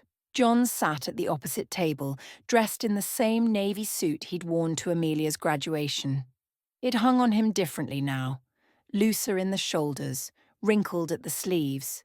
His hair was more grey than I remembered. His hands trembled slightly when he picked up a pen. He looked old. I sat upright, palms resting on my knees. I didn't fidget. I didn't cry. I had done all of that already, alone in the places no one could see. What I brought into this room wasn't emotion. It was clarity. The judge, a woman with a firm jaw and glasses that magnified her eyes just enough to unsettle, called the session to order. Her voice was crisp, clipped. She'd seen hundreds of stories like ours, maybe thousands. We weren't special to her. But we were the whole world to each other once. Philip stood, presented the agreement, the timeline, the evidence. He didn't speak with fire. He didn't need to. Truth, when properly prepared, is cold and heavy. It lands harder that way. John's lawyer tried to object. Something about timing, about ambiguity, about intentions. The judge wasn't moved. She turned to me. Mrs. Callahan, is there anything you wish to say before I rule? I stood. I just want what's fair, I said. Nothing more. My voice didn't shake. She nodded, satisfied. Then she looked at John. Mr. Callahan. He rose slowly. I never meant to hurt anyone, he said. I was lost. The judge didn't respond. I made mistakes, he added, but I loved my family. It was strange, hearing the word loved in past tense. He sat back down. The judge looked through her files one last time, then began to speak, deliberate, final. The assets would remain frozen pending division. The house would remain mine. The fidelity clause would be honoured in full. Retirement accounts, property, investments, all as agreed upon. John stared straight ahead. He didn't argue. He didn't look at me. But I looked at him. And for the first time in months, I didn't feel anger or love. I felt distance, like a bridge had burned so thoroughly there wasn't even ash left in the wind. When the gavel fell, it didn't echo. It landed softly, like closure. And I walked out of that courtroom not as a wife, not as a victim, but as a woman finally free from the weight of almost. He was waiting outside the courthouse, just beyond the columned steps, his hands shoved deep into his coat pockets like a boy caught in the rain without an umbrella. I saw him before he saw me. His tie was crooked, his hair uncombed. There was something in his eyes, not desperation exactly, but something close. The quiet plea of a man who's finally realised the doors are closing and fast. Mary, he called out when I stepped through the doors. I didn't stop walking. He caught up beside me, his breath uneven. Just a moment, please. I paused on the sidewalk. Not because I owed him anything, but because I wanted to hear, once and for all, what he thought he had left to say. He looked at me the way someone looks at a train that's already leaving the station. Everything's different now, he said. It is, I replied. I made mistakes. You made choices, I corrected him. He ran a hand over his face. Can we just try again? Not pick up where we left off, I know we can't, but maybe something new, something better. I've changed, Mary. I believed that he believed it, but belief wasn't enough anymore. You didn't want me when I was soft, I said, when I was quiet, when I bent to keep the peace. You only want me now because I stopped needing you. He opened his mouth, but no words came. So I kept going. I'm not angry, John. I thought I would be. I thought I'd carry this weight forever. But what I carry now is peace. He looked stunned, like peace was the last thing he expected to find in me. You think I was standing still while you were chasing fantasies, I said softly, but I was walking too. And I've gone farther than you think. Mary? No. I said it gently, with no heat, just finality. No. His shoulders dropped. He looked down at his shoes like the ground might offer him better answers than I had. I turned to leave. He called after me once more, but I didn't look back. Because I wasn't that woman anymore. I wasn't waiting. Not for him. Not for closure. Not for permission to move on. Each step away from him felt lighter, clearer, like I was walking into a life that had been waiting for me all along. And when I reached the corner, I let the wind carry the last of him away. He looked back. I didn't. The first thing I noticed was the silence, not the kind that screams with loneliness, but the kind that wraps around you like a quilt after a long, hard day. The kind that doesn't demand anything. The kind that lets you breathe. The lake house was small, Barely more than a cottage, really. 2 rooms, 1 old rocking chair, a creaky floorboard just before the kitchen, and a back porch that looked out over the water like it had been doing so for 100 years. It smelled like cedar and thyme. The real estate agent had called it rustic charm. I called it mine. I signed the papers the week after the final hearing. Cash from the settlement, no mortgage, no shared deed, no second opinion. Just me. I drove up alone. 2 hours north of the city, no reception after the last 20 miles. The road narrowed until it was just a ribbon of gravel between tall pines. The kind of place you go when you don't want to be found. I wasn't hiding. I was arriving.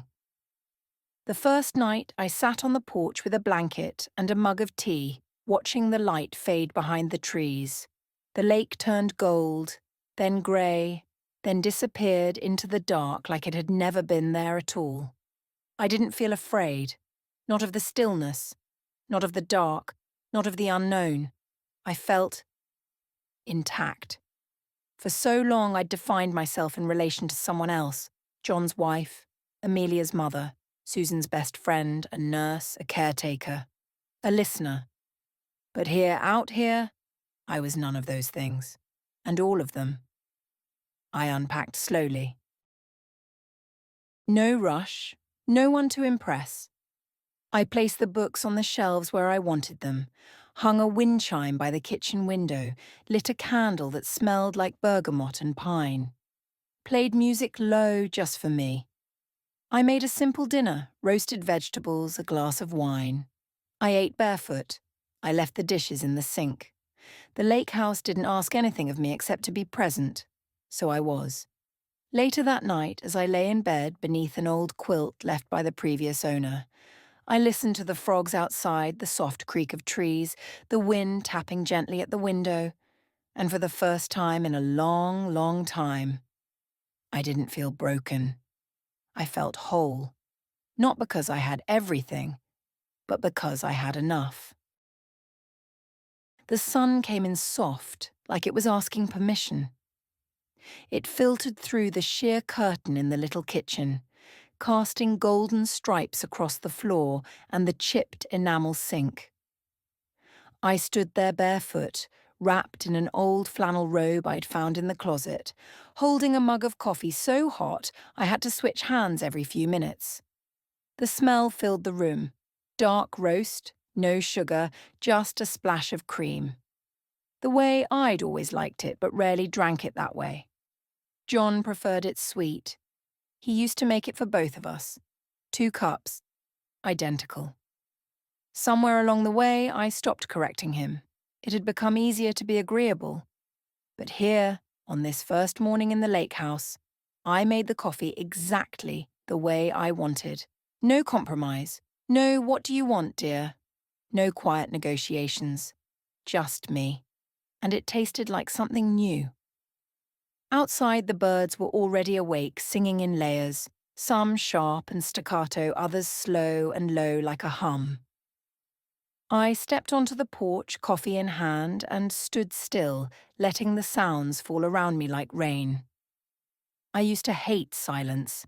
In the early years of our marriage, I filled every quiet moment with sound, music, television, even the rhythmic clatter of dishes.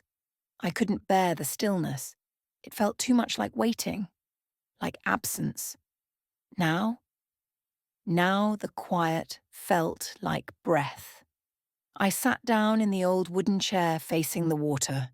It groaned beneath me but held firm like the house itself, aged but sturdy. The lake was calm, a glassy reflection of the pale morning sky. Mist hovered near the edges like a secret not yet ready to be told. And I remembered how I used to rush. Every morning was a checklist. Get up, make breakfast, answer emails, iron his shirts, call Susan, call the clinic, prep dinner, make sure everything ran smoothly, perfectly, silently. There was no space to listen, to birds, to wind, to myself. But here I could hear everything, every sip of coffee, every flutter of wings, the sound of my own breathing, the quiet thud of my heartbeat, steady, unhurried. The world didn't need anything from me, and for the first time in decades, I wasn't late for anything. I finished my coffee slowly, watching the sun stretch higher, the mist lift, the lake begin to shimmer, and I whispered something, just once. "Good morning, Mary," just to see how it sounded. It felt right. It was heavier than I remembered. Strange how a circle of gold could feel like a weight. Not on my finger, it had become part of my skin after all these years, but in my palm once I finally slid it off. I stood in the bedroom, just after dusk, light from the lake still brushing against the walls. The drawer in front of me was open, lined with felt, half empty. There was a velvet pouch in the corner, once meant for earrings. I hadn't worn earrings in months. I held the ring between my fingers for a long moment. No ceremony, no goodbye, just acknowledgement. It had been with me through everything, the late-night arguments, the long vacations that masked quiet resentments, the hospital shifts, the birthdays, the loss, the birth, the ordinary dinners and the extraordinary silences. I used to twist it without thinking. Whenever I was nervous, whenever I lied and said I was fine, whenever I wanted to believe we were okay. Funny how a piece of metal could keep so many secrets. I didn't take it off when John left. Not at first. I kept it on out of habit, out of numbness, out of something I couldn't quite name. But tonight, something shifted. Maybe it was the quiet of the lake house. Maybe it was the absence of his voice in my day. Or maybe it was the simple truth that the ring no longer meant anything. Not to him, and not to me. It wasn't a symbol of love, it was an artifact. A relic of a story that had ended chapters ago, even if I kept pretending the pages were still turning. I didn't cry, not because I wasn't sad, but because sadness wasn't the whole story anymore. There was something else in me now, a kind of spaciousness. Not joy, not yet, but air, room, the beginning of something I hadn't named. I placed the ring in the velvet pouch and slid it into the drawer. I didn't slam it.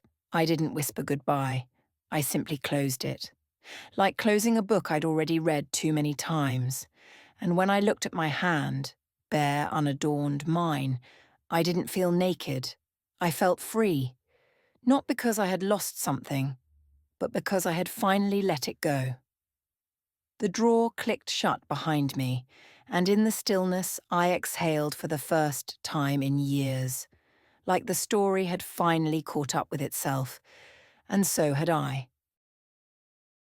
They were buried in the bottom of an old shoebox tied with a blue ribbon that had once belonged to a bouquet of anniversary roses. I hadn't opened that box in years. It sat beneath the bed, gathering dust, waiting patiently for a day I thought would never come. But today I pulled it out. The letters were all still there. Folded cards, crisp envelopes, notes written in John's neat, practiced handwriting. To my one and only. You make every day better. Forever yours. The words blurred now, smudged at the edges by time. And truth. I carried them to the porch. The air was cool. Twilight on the lake always was. I wrapped myself in a blanket and placed the box beside me, the same way I used to carry it with me from house to house when we moved, like it was something precious. It wasn't. Not anymore. I read a few aloud. Just a sentence here, a line there. I wasn't looking for pain. I wasn't even angry. I just wanted to hear the past before I let it go. One note was from our 5th anniversary. I still look at you like it's day one, he wrote. That was the same year he stopped calling me during the day. Another was from Amelia's birth. You've never been more beautiful. But I remembered how he left the hospital early, saying he had work, all those words, sweet, polished, thoughtful, but in the end, just words. Not promises, not truths, not anymore. I lit a match. The first letter curled quickly in the metal firebowl. Flames licked the edges, turned his words to ash. I fed them in slowly, one by one, watching them darken, twist, dissolve into smoke. I thought it would feel dramatic, like something out of a movie. But it didn't. It felt clean, simple, right. The smoke rose into the sky, carrying pieces of a story I no longer needed to hold. I didn't cry, I didn't laugh, I just sat there, blanket wrapped tight, the fire warm on my face, the smell of burning paper mingling with pine and dusk and memory. When the last card had turned to dust, I closed the empty box and set it aside. The fire crackled soft and steady, and I whispered to the night, not to him, not even to myself, but to the space he used to take up. I remember. Then I stood and left the ashes to the wind. It was a Tuesday. Quiet, overcast, the kind of day where everything feels like it's holding its breath. I was washing dishes when the phone buzzed on the counter, a number I didn't recognize. No message at first, just a missed call. I almost ignored it, thinking it was spam or a wrong number. But then the voicemail icon lit up. Something told me to listen. Her voice was soft, hesitant, a little shaky, like someone not used to speaking her truth aloud. Hi, you don't know me. My name's Angela. I hope this isn't inappropriate, but I saw your name in the group, the one for women starting over. I paused, my hands still wet. The group. Yes, I had posted last week. Just a short paragraph. Something about strength not always feeling strong. Angela's voice continued. I listened to your story, about the lake house, about the silence, and I wanted to say thank you. There was a long pause. Then, I left yesterday, after 23 years. I packed a bag and I walked out. I didn't even take the coffee pot, can you believe that? She gave a small laugh, half choked. But your post, it was the first thing I saw that made me think, maybe I could breathe again too. My heart caught in my throat. I'm scared, she said, but I'm also lighter. And I think that's what freedom is, isn't it? Not joy, not fireworks, just space. Another pause. I don't expect you to call back. I just wanted you to know. Your story helped me find the beginning of mine. Click. I stood there in the kitchen, dish towel in hand, blinking at the screen like it might say more. But that was it. One message, one voice. And somehow it felt louder than anything John had said in years. Angela didn't know me. She didn't know the nights I cried into clean laundry, or the sound the drawer made when I placed my ring inside, but she heard something in my words, something that mattered. And suddenly so did I. I replayed her message once, then again, and by the third time I was smiling. Not for her, though I was deeply proud of her courage, but for me. Because for the first time since it all began, I realized something simple, something powerful. Pain, when shared honestly, becomes something else entirely. It becomes light, and that light finds its way into the dark corners of other people's lives. I placed the phone down gently, whispering 2 words to the empty room. Thank you. I didn't plan to go anywhere that morning. No destination, no schedule. I just stepped outside with a scarf around my neck and let my feet decide for me. The air smelled like wet pine and damp leaves, earthy, grounding. The kind of air that makes you slow down without meaning to. I followed the curve of the path behind the lake house, the one that led nowhere in particular. There were no signs, no trail markers, no map. And I liked that. I used to hate uncertainty. I planned everything. John's meals, Amelia's schedule, our vacations down to the hour. Even rest had to be earned, deserved, productive. A clean house, then you sit. A full fridge, then you breathe. Out here, there was no such deal. Just trees and sky and the soft squish of moss beneath my boots. I walked slowly at first, then slower. There was no one to catch up to. No one falling behind. It was just me. And for the first time, I paid attention to how I was breathing. Not the automatic shallow kind I'd done for years while smiling through meetings or nodding through disappointments. No, this was different. This was full, round, intentional.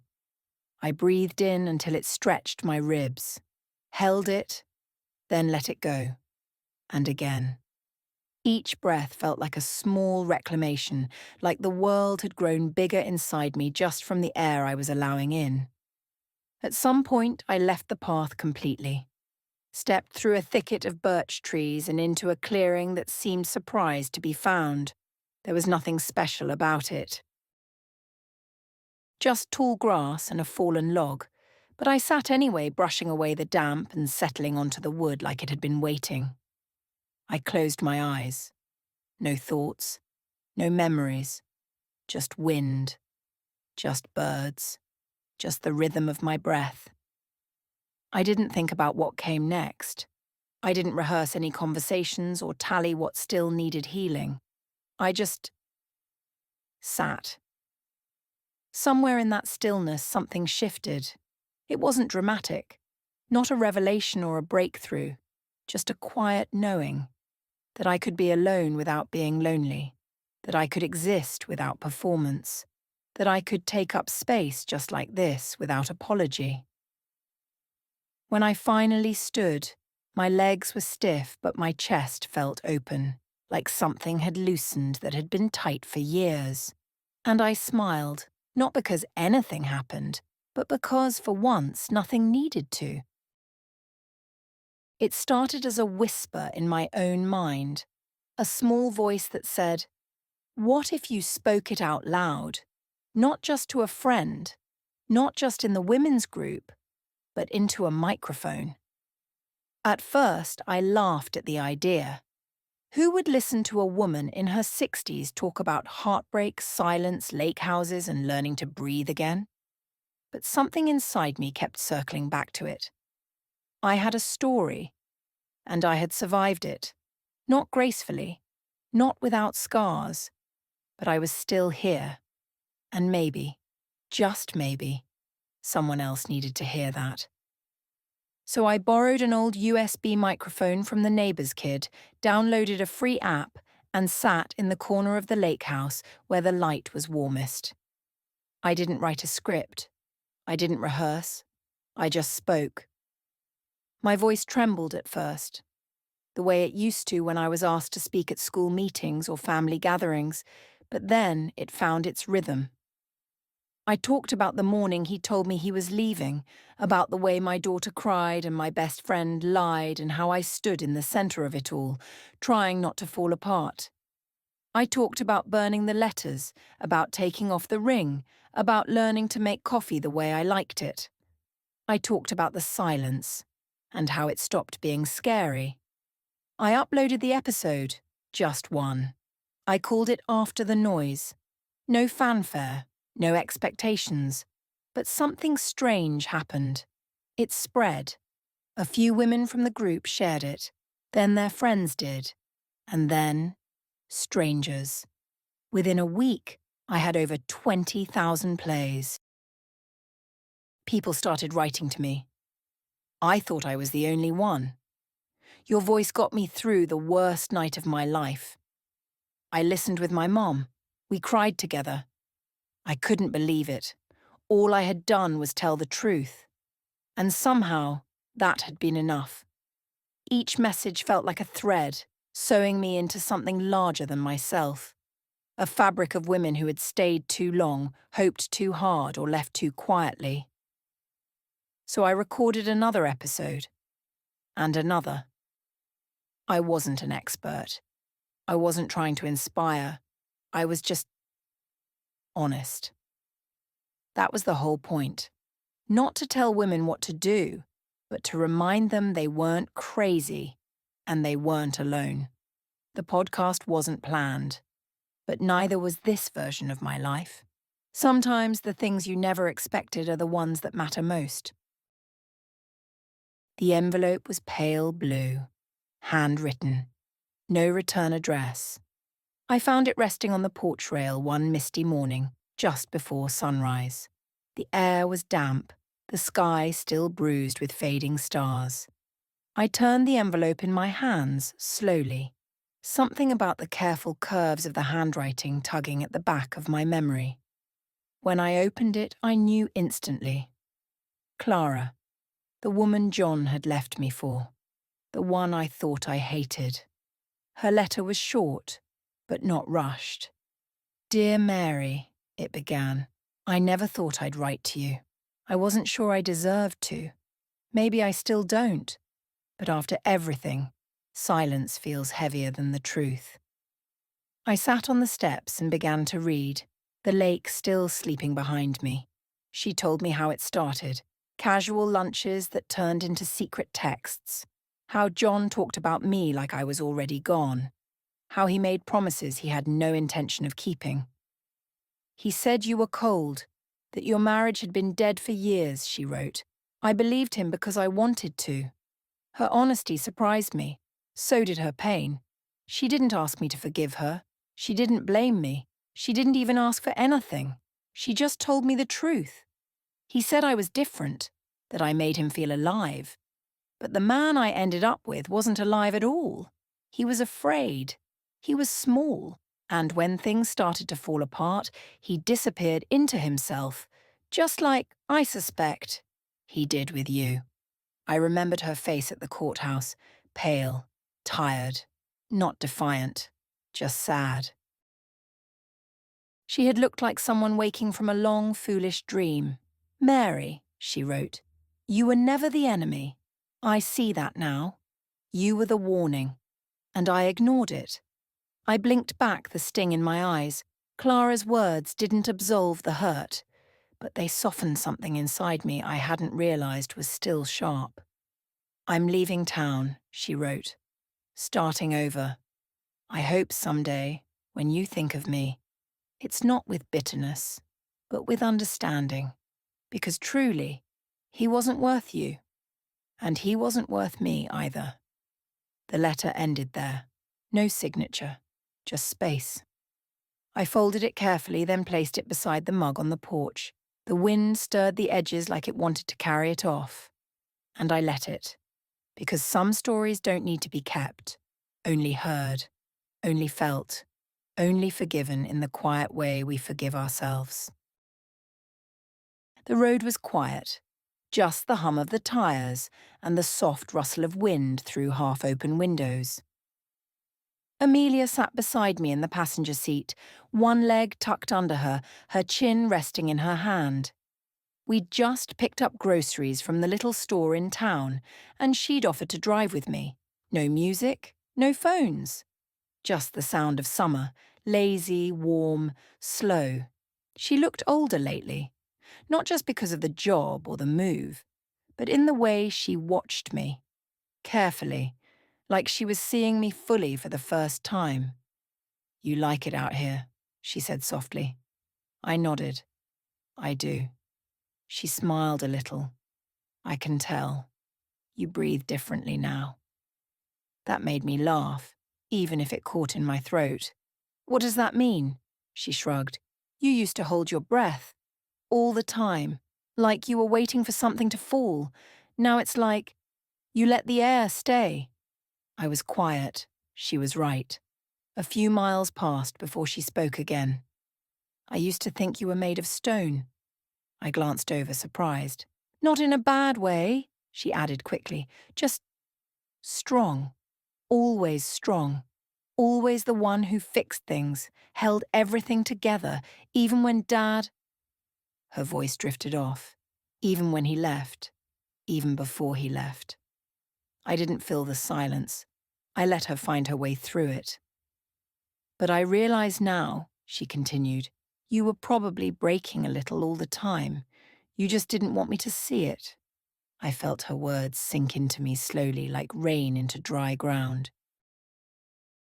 She looked at me then, not as a daughter looks at a mother, but as a woman looks at another woman. Equal, open, brave. You don't have to be strong all the time, Mom. Her voice was steady, gentle. It's okay if you fall apart sometimes. You're allowed to. You're allowed to not know what comes next. You're allowed to be tired. I turned toward the lake road, hands steady on the wheel but my throat tightening. I didn't want you to worry, I whispered. I was already worried, she said. But now I just want you to be real. Whatever that looks like. The words hung in the space between us. And for the first time in a long time, I let myself cry.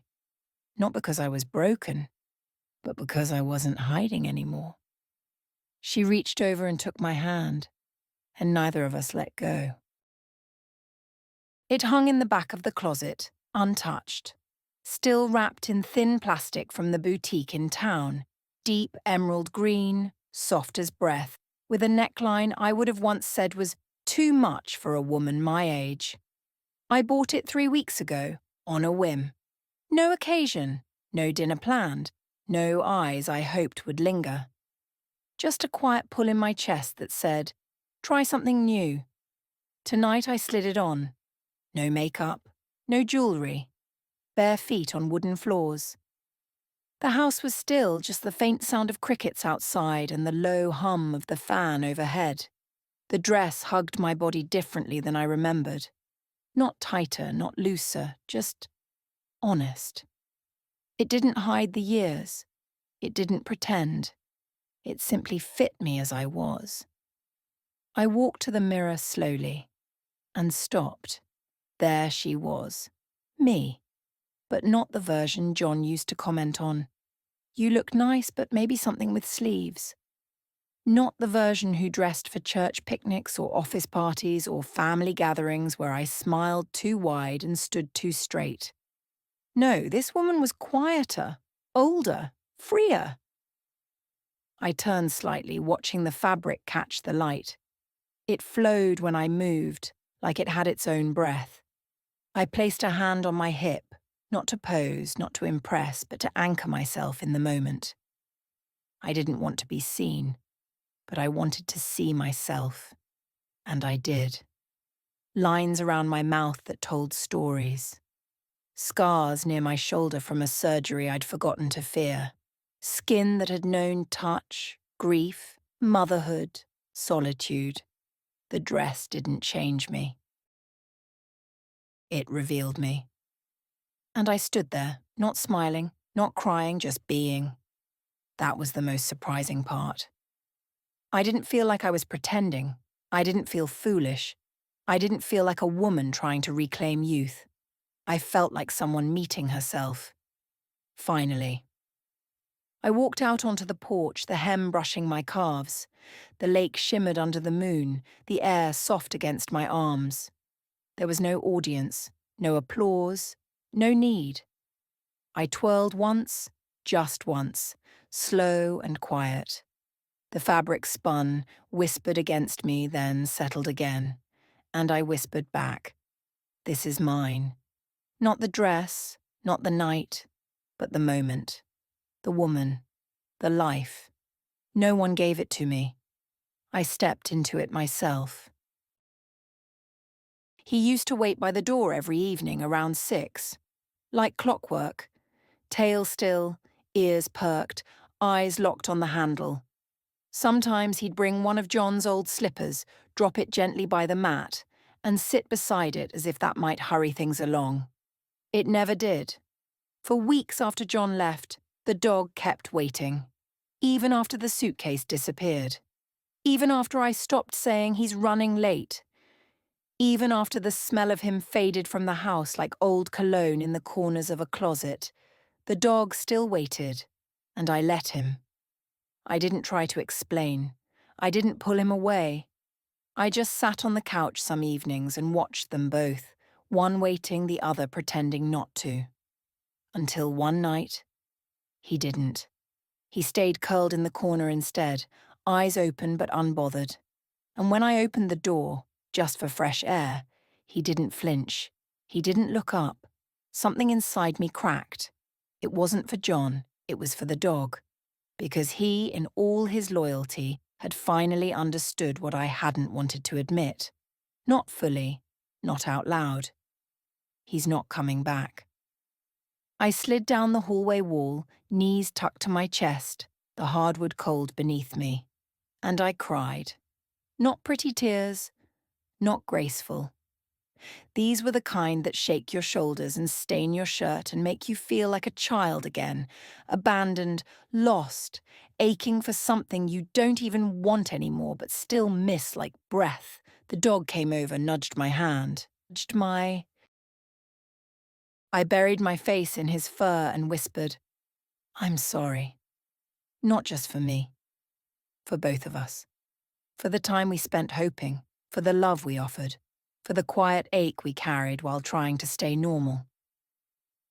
He licked the tears from my wrist and curled up beside me.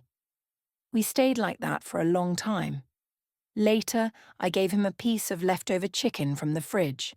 Not because he begged, but because I needed to give something. To offer comfort the way I wish someone had offered it to me.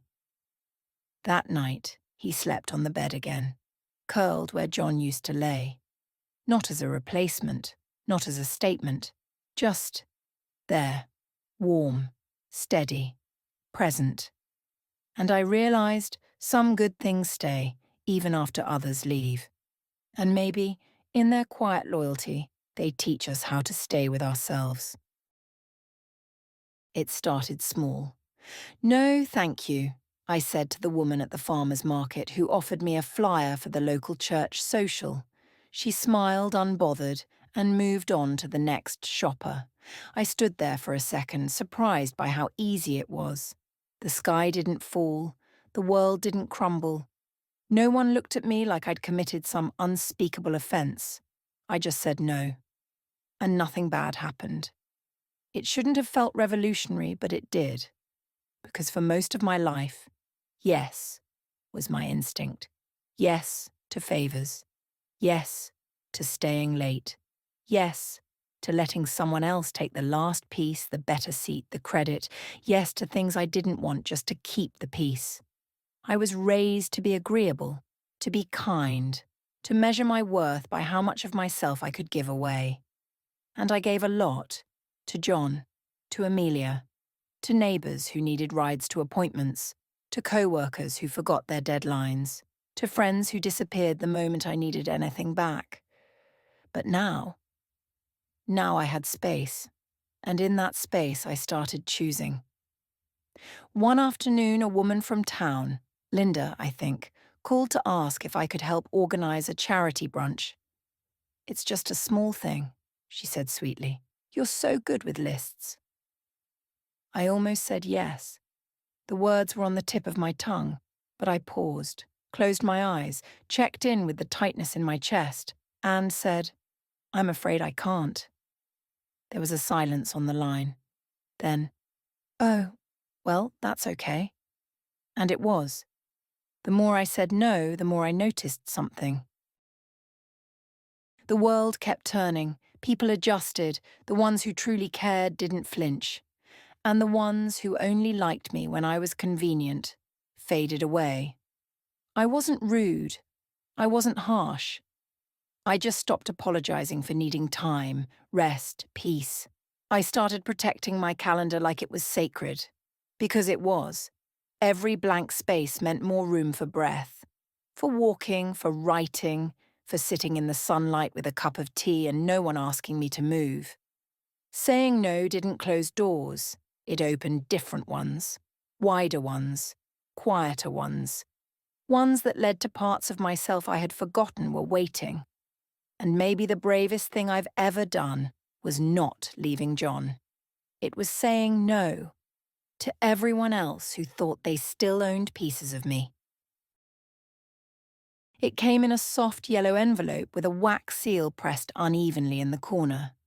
Susan's signature clumsiness, trying to be elegant. There was no return address, but I knew it was her the moment I saw the handwriting. I didn't open it right away. It sat on the table for hours, staring at me like it had something to say. I made tea. I folded laundry. I sat by the window and watched the wind wrestle with the trees. But still, it waited. Finally, I opened it. Inside was a letter and a gift. The letter was short. "Mary," it began, "I don't expect you to forgive me. I wouldn't know how to ask. But I miss you. You were my family before anything else. You still are, even if you never speak to me again." I paused. My throat tightened, not with anger, but confusion, sadness. A part of me wanted to crumble into those words, to remember the late nights with wine and laughter, the whispered secrets over coffee, the way we raised our girls side by side like sisters in a tribe. But another part of me couldn't forget. Susan had known, maybe not the whole truth, maybe not every detail, but she had known enough, and she said nothing. She watched me sit across from John at dinners and birthdays, watched me pour wine and refill bowls and smile too wide while she tucked away the truth in the back of her throat. What kind of love is that? Still, the letter didn't ask to be let back in. It simply arrived, quiet, unassuming. Beside it was a small package, tissue paper folded around a ceramic dish, hand-painted with wildflowers, and a quote curled along the rim. "Some roots grow deeper when they're cut." It wasn't store-bought. She'd made it. I knew her style. I held it in both hands, feeling its warmth, its weight. I didn't know what to feel. I didn't know what to write back. And maybe I wouldn't write back at all.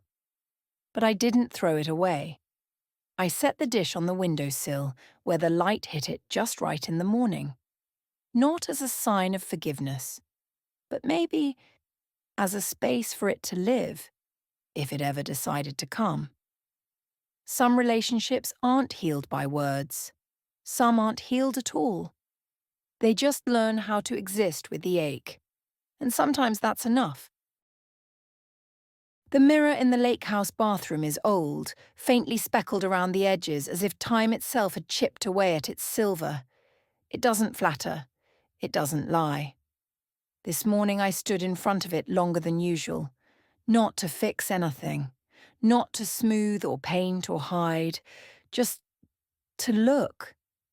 The woman staring back at me wasn't young.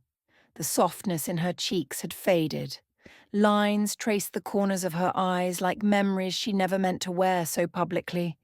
There was grey at the roots of her hair, even though she'd stopped colouring it months ago. Her collarbones were sharper now, her skin thinner in places, but she didn't look broken. She looked honest. There was something new in her face, a stillness, a knowing.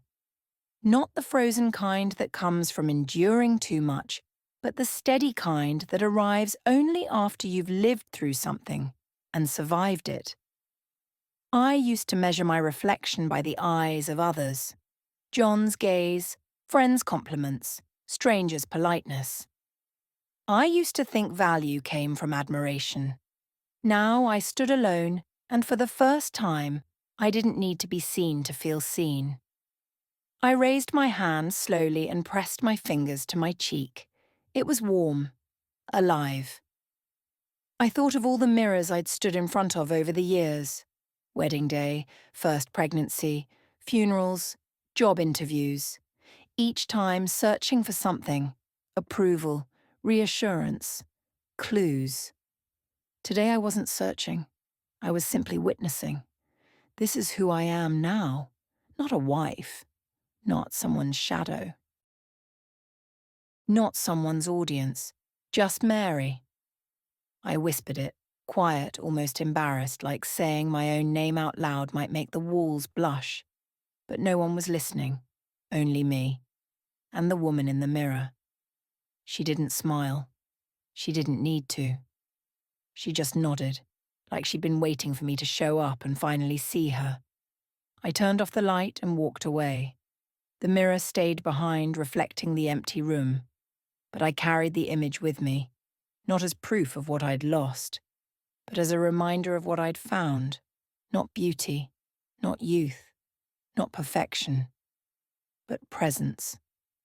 And that was enough. The invitation arrived in a simple envelope, the kind that didn't hint at much but carried enough weight to change everything.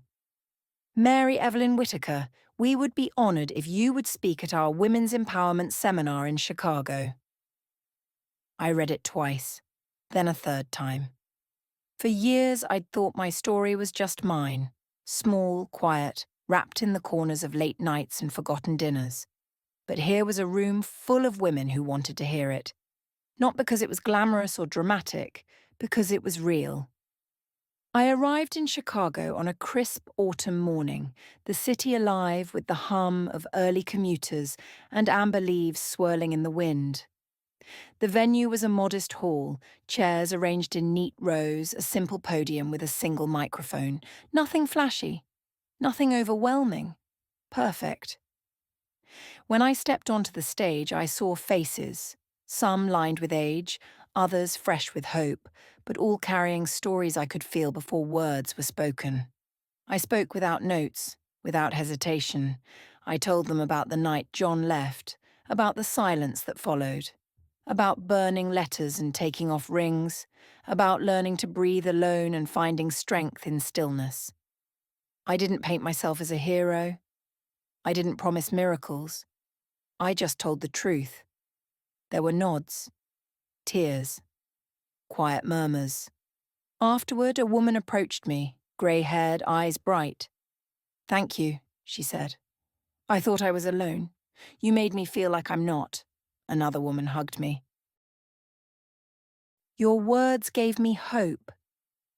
I realized then that my story wasn't just mine anymore. It belonged to all of us, women who'd lost, who'd fought, who'd started over. And maybe that was the greatest gift of all.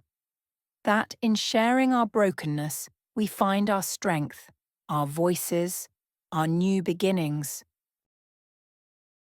The music started softly, drifting through the open window of the living room.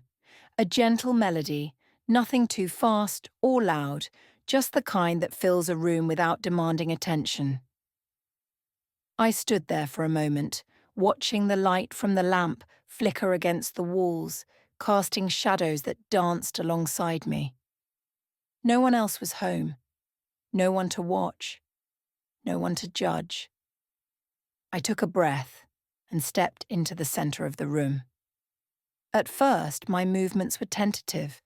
Small shifts of the shoulders, a sway of the hips, fingers brushing along the fabric of my dress. Then, the music caught me. My feet moved with a rhythm I'd forgotten I had. I spun slowly, arms outstretched like wings that had been folded too long. I laughed. Not the kind of polite laugh reserved for company or ceremonies. A full, deep laugh that shook something loose inside me. I twirled again, faster this time, the fabric swirling around my legs like flames. The room was filled with light, the kind that comes not from lamps or candles, but from somewhere inside. I danced like no one was watching, because no one was. I was free. Not just from John, but from all the expectations, the fears, the shoulds that had weighed me down for years. I danced through grief, through anger, through hope. Each step a reclaiming, each turn a rebirth. And as the song slowed, I stood breathless, hands resting on my heart, feeling alive in a way I hadn't in decades. The silence that followed was soft, comforting, like the echo of a promise. That I could find joy, even alone. That laughter could live in empty rooms, that light could shine from within. I smiled, wiped a tear I didn't know had fallen, and whispered to the quiet, "I'm here." and for the first time that felt like enough. The hospital smelled the same as it always did, sterile, a bit bitter with that faint undertone of antiseptic and forgetfulness. I hadn't been here in years.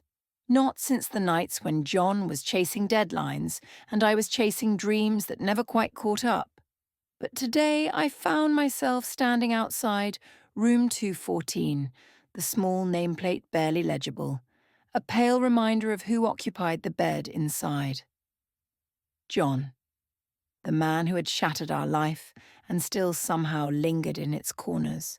I hesitated, fingers curling around the cool metal of the door handle. My heart didn't race. My breath didn't hitch.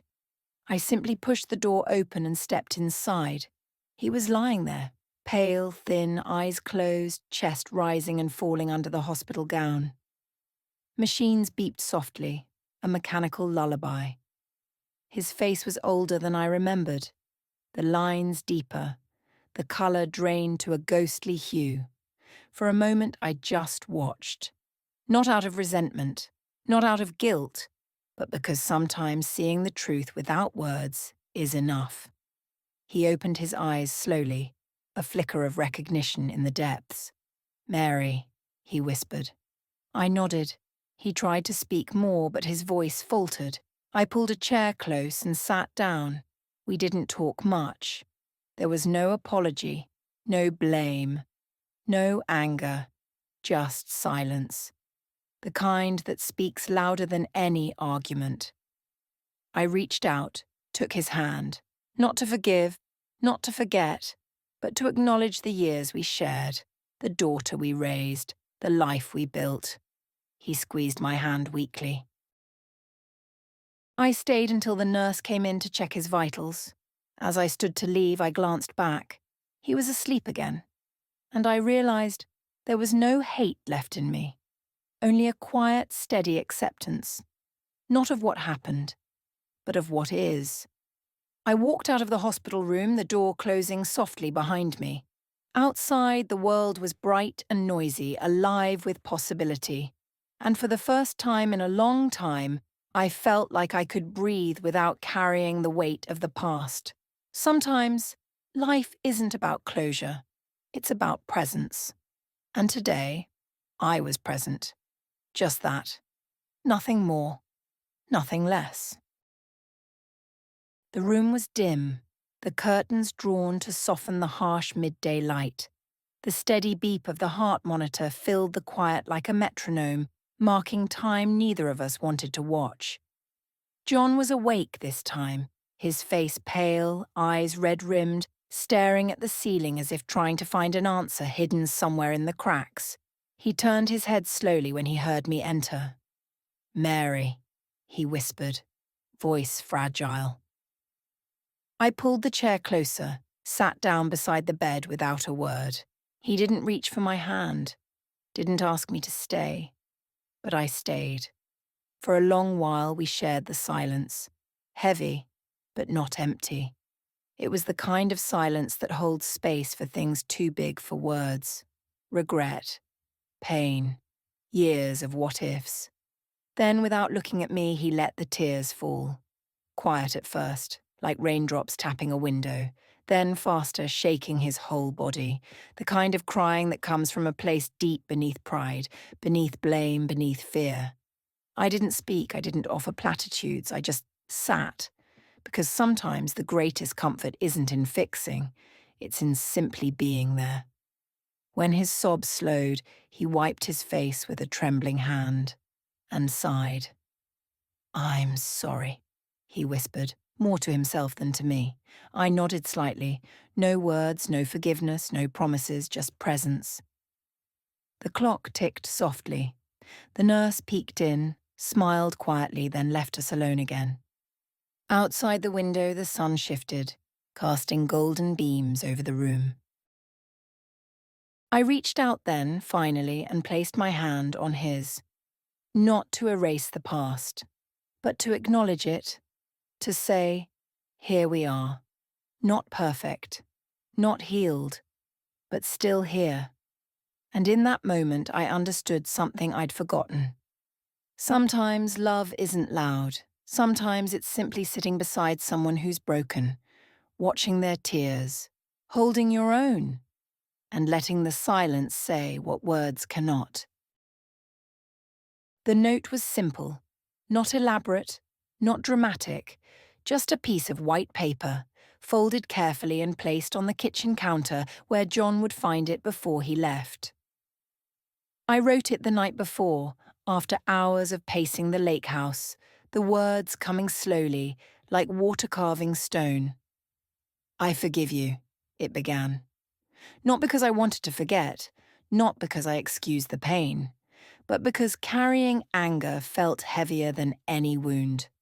I forgave him for the lies, for the betrayal, for the years he chose someone else over us. But then I wrote the part that mattered most. But do not come back.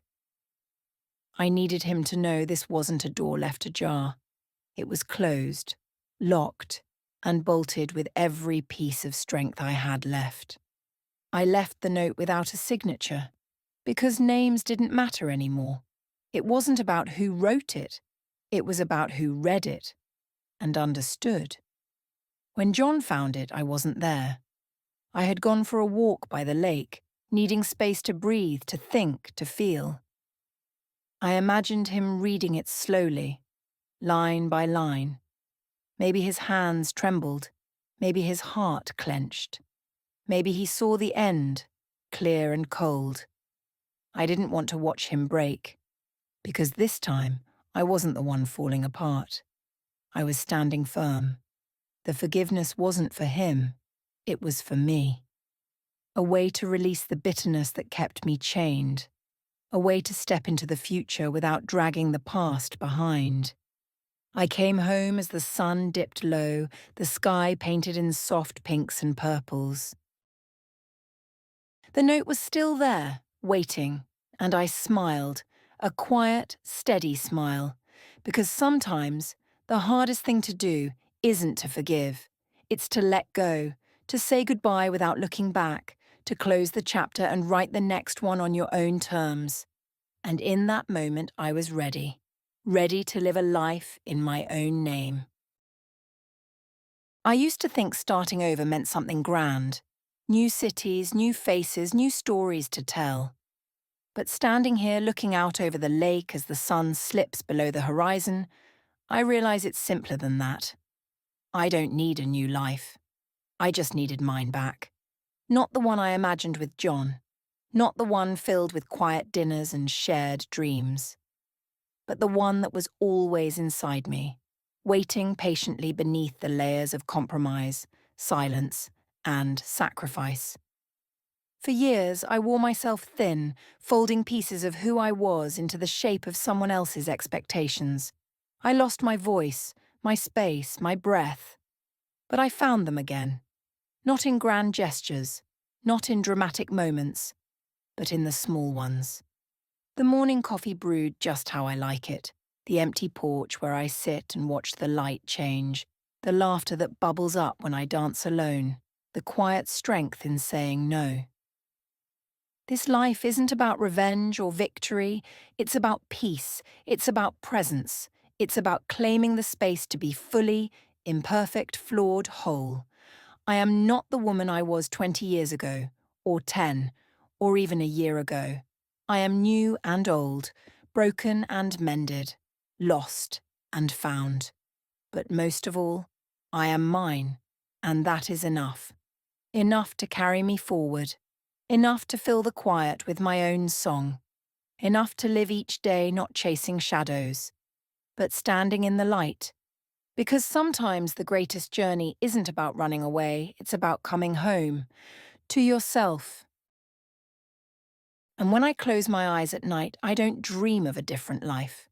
I dream of this one, the one I fought for, the one I reclaimed, the one I love. And as the stars begin to shimmer overhead, I whisper a simple truth to the darkness. I'm here, I'm whole, and I'm ready to live in my own name. What part of this story touched you the most? Share your thoughts in the comments. I'd love to read them. If this story felt close to your heart, give it a like, subscribe if you want to be part of a space where real stories matter. Got a couple more minutes? Check out the next story. It's also about the things we rarely say out loud.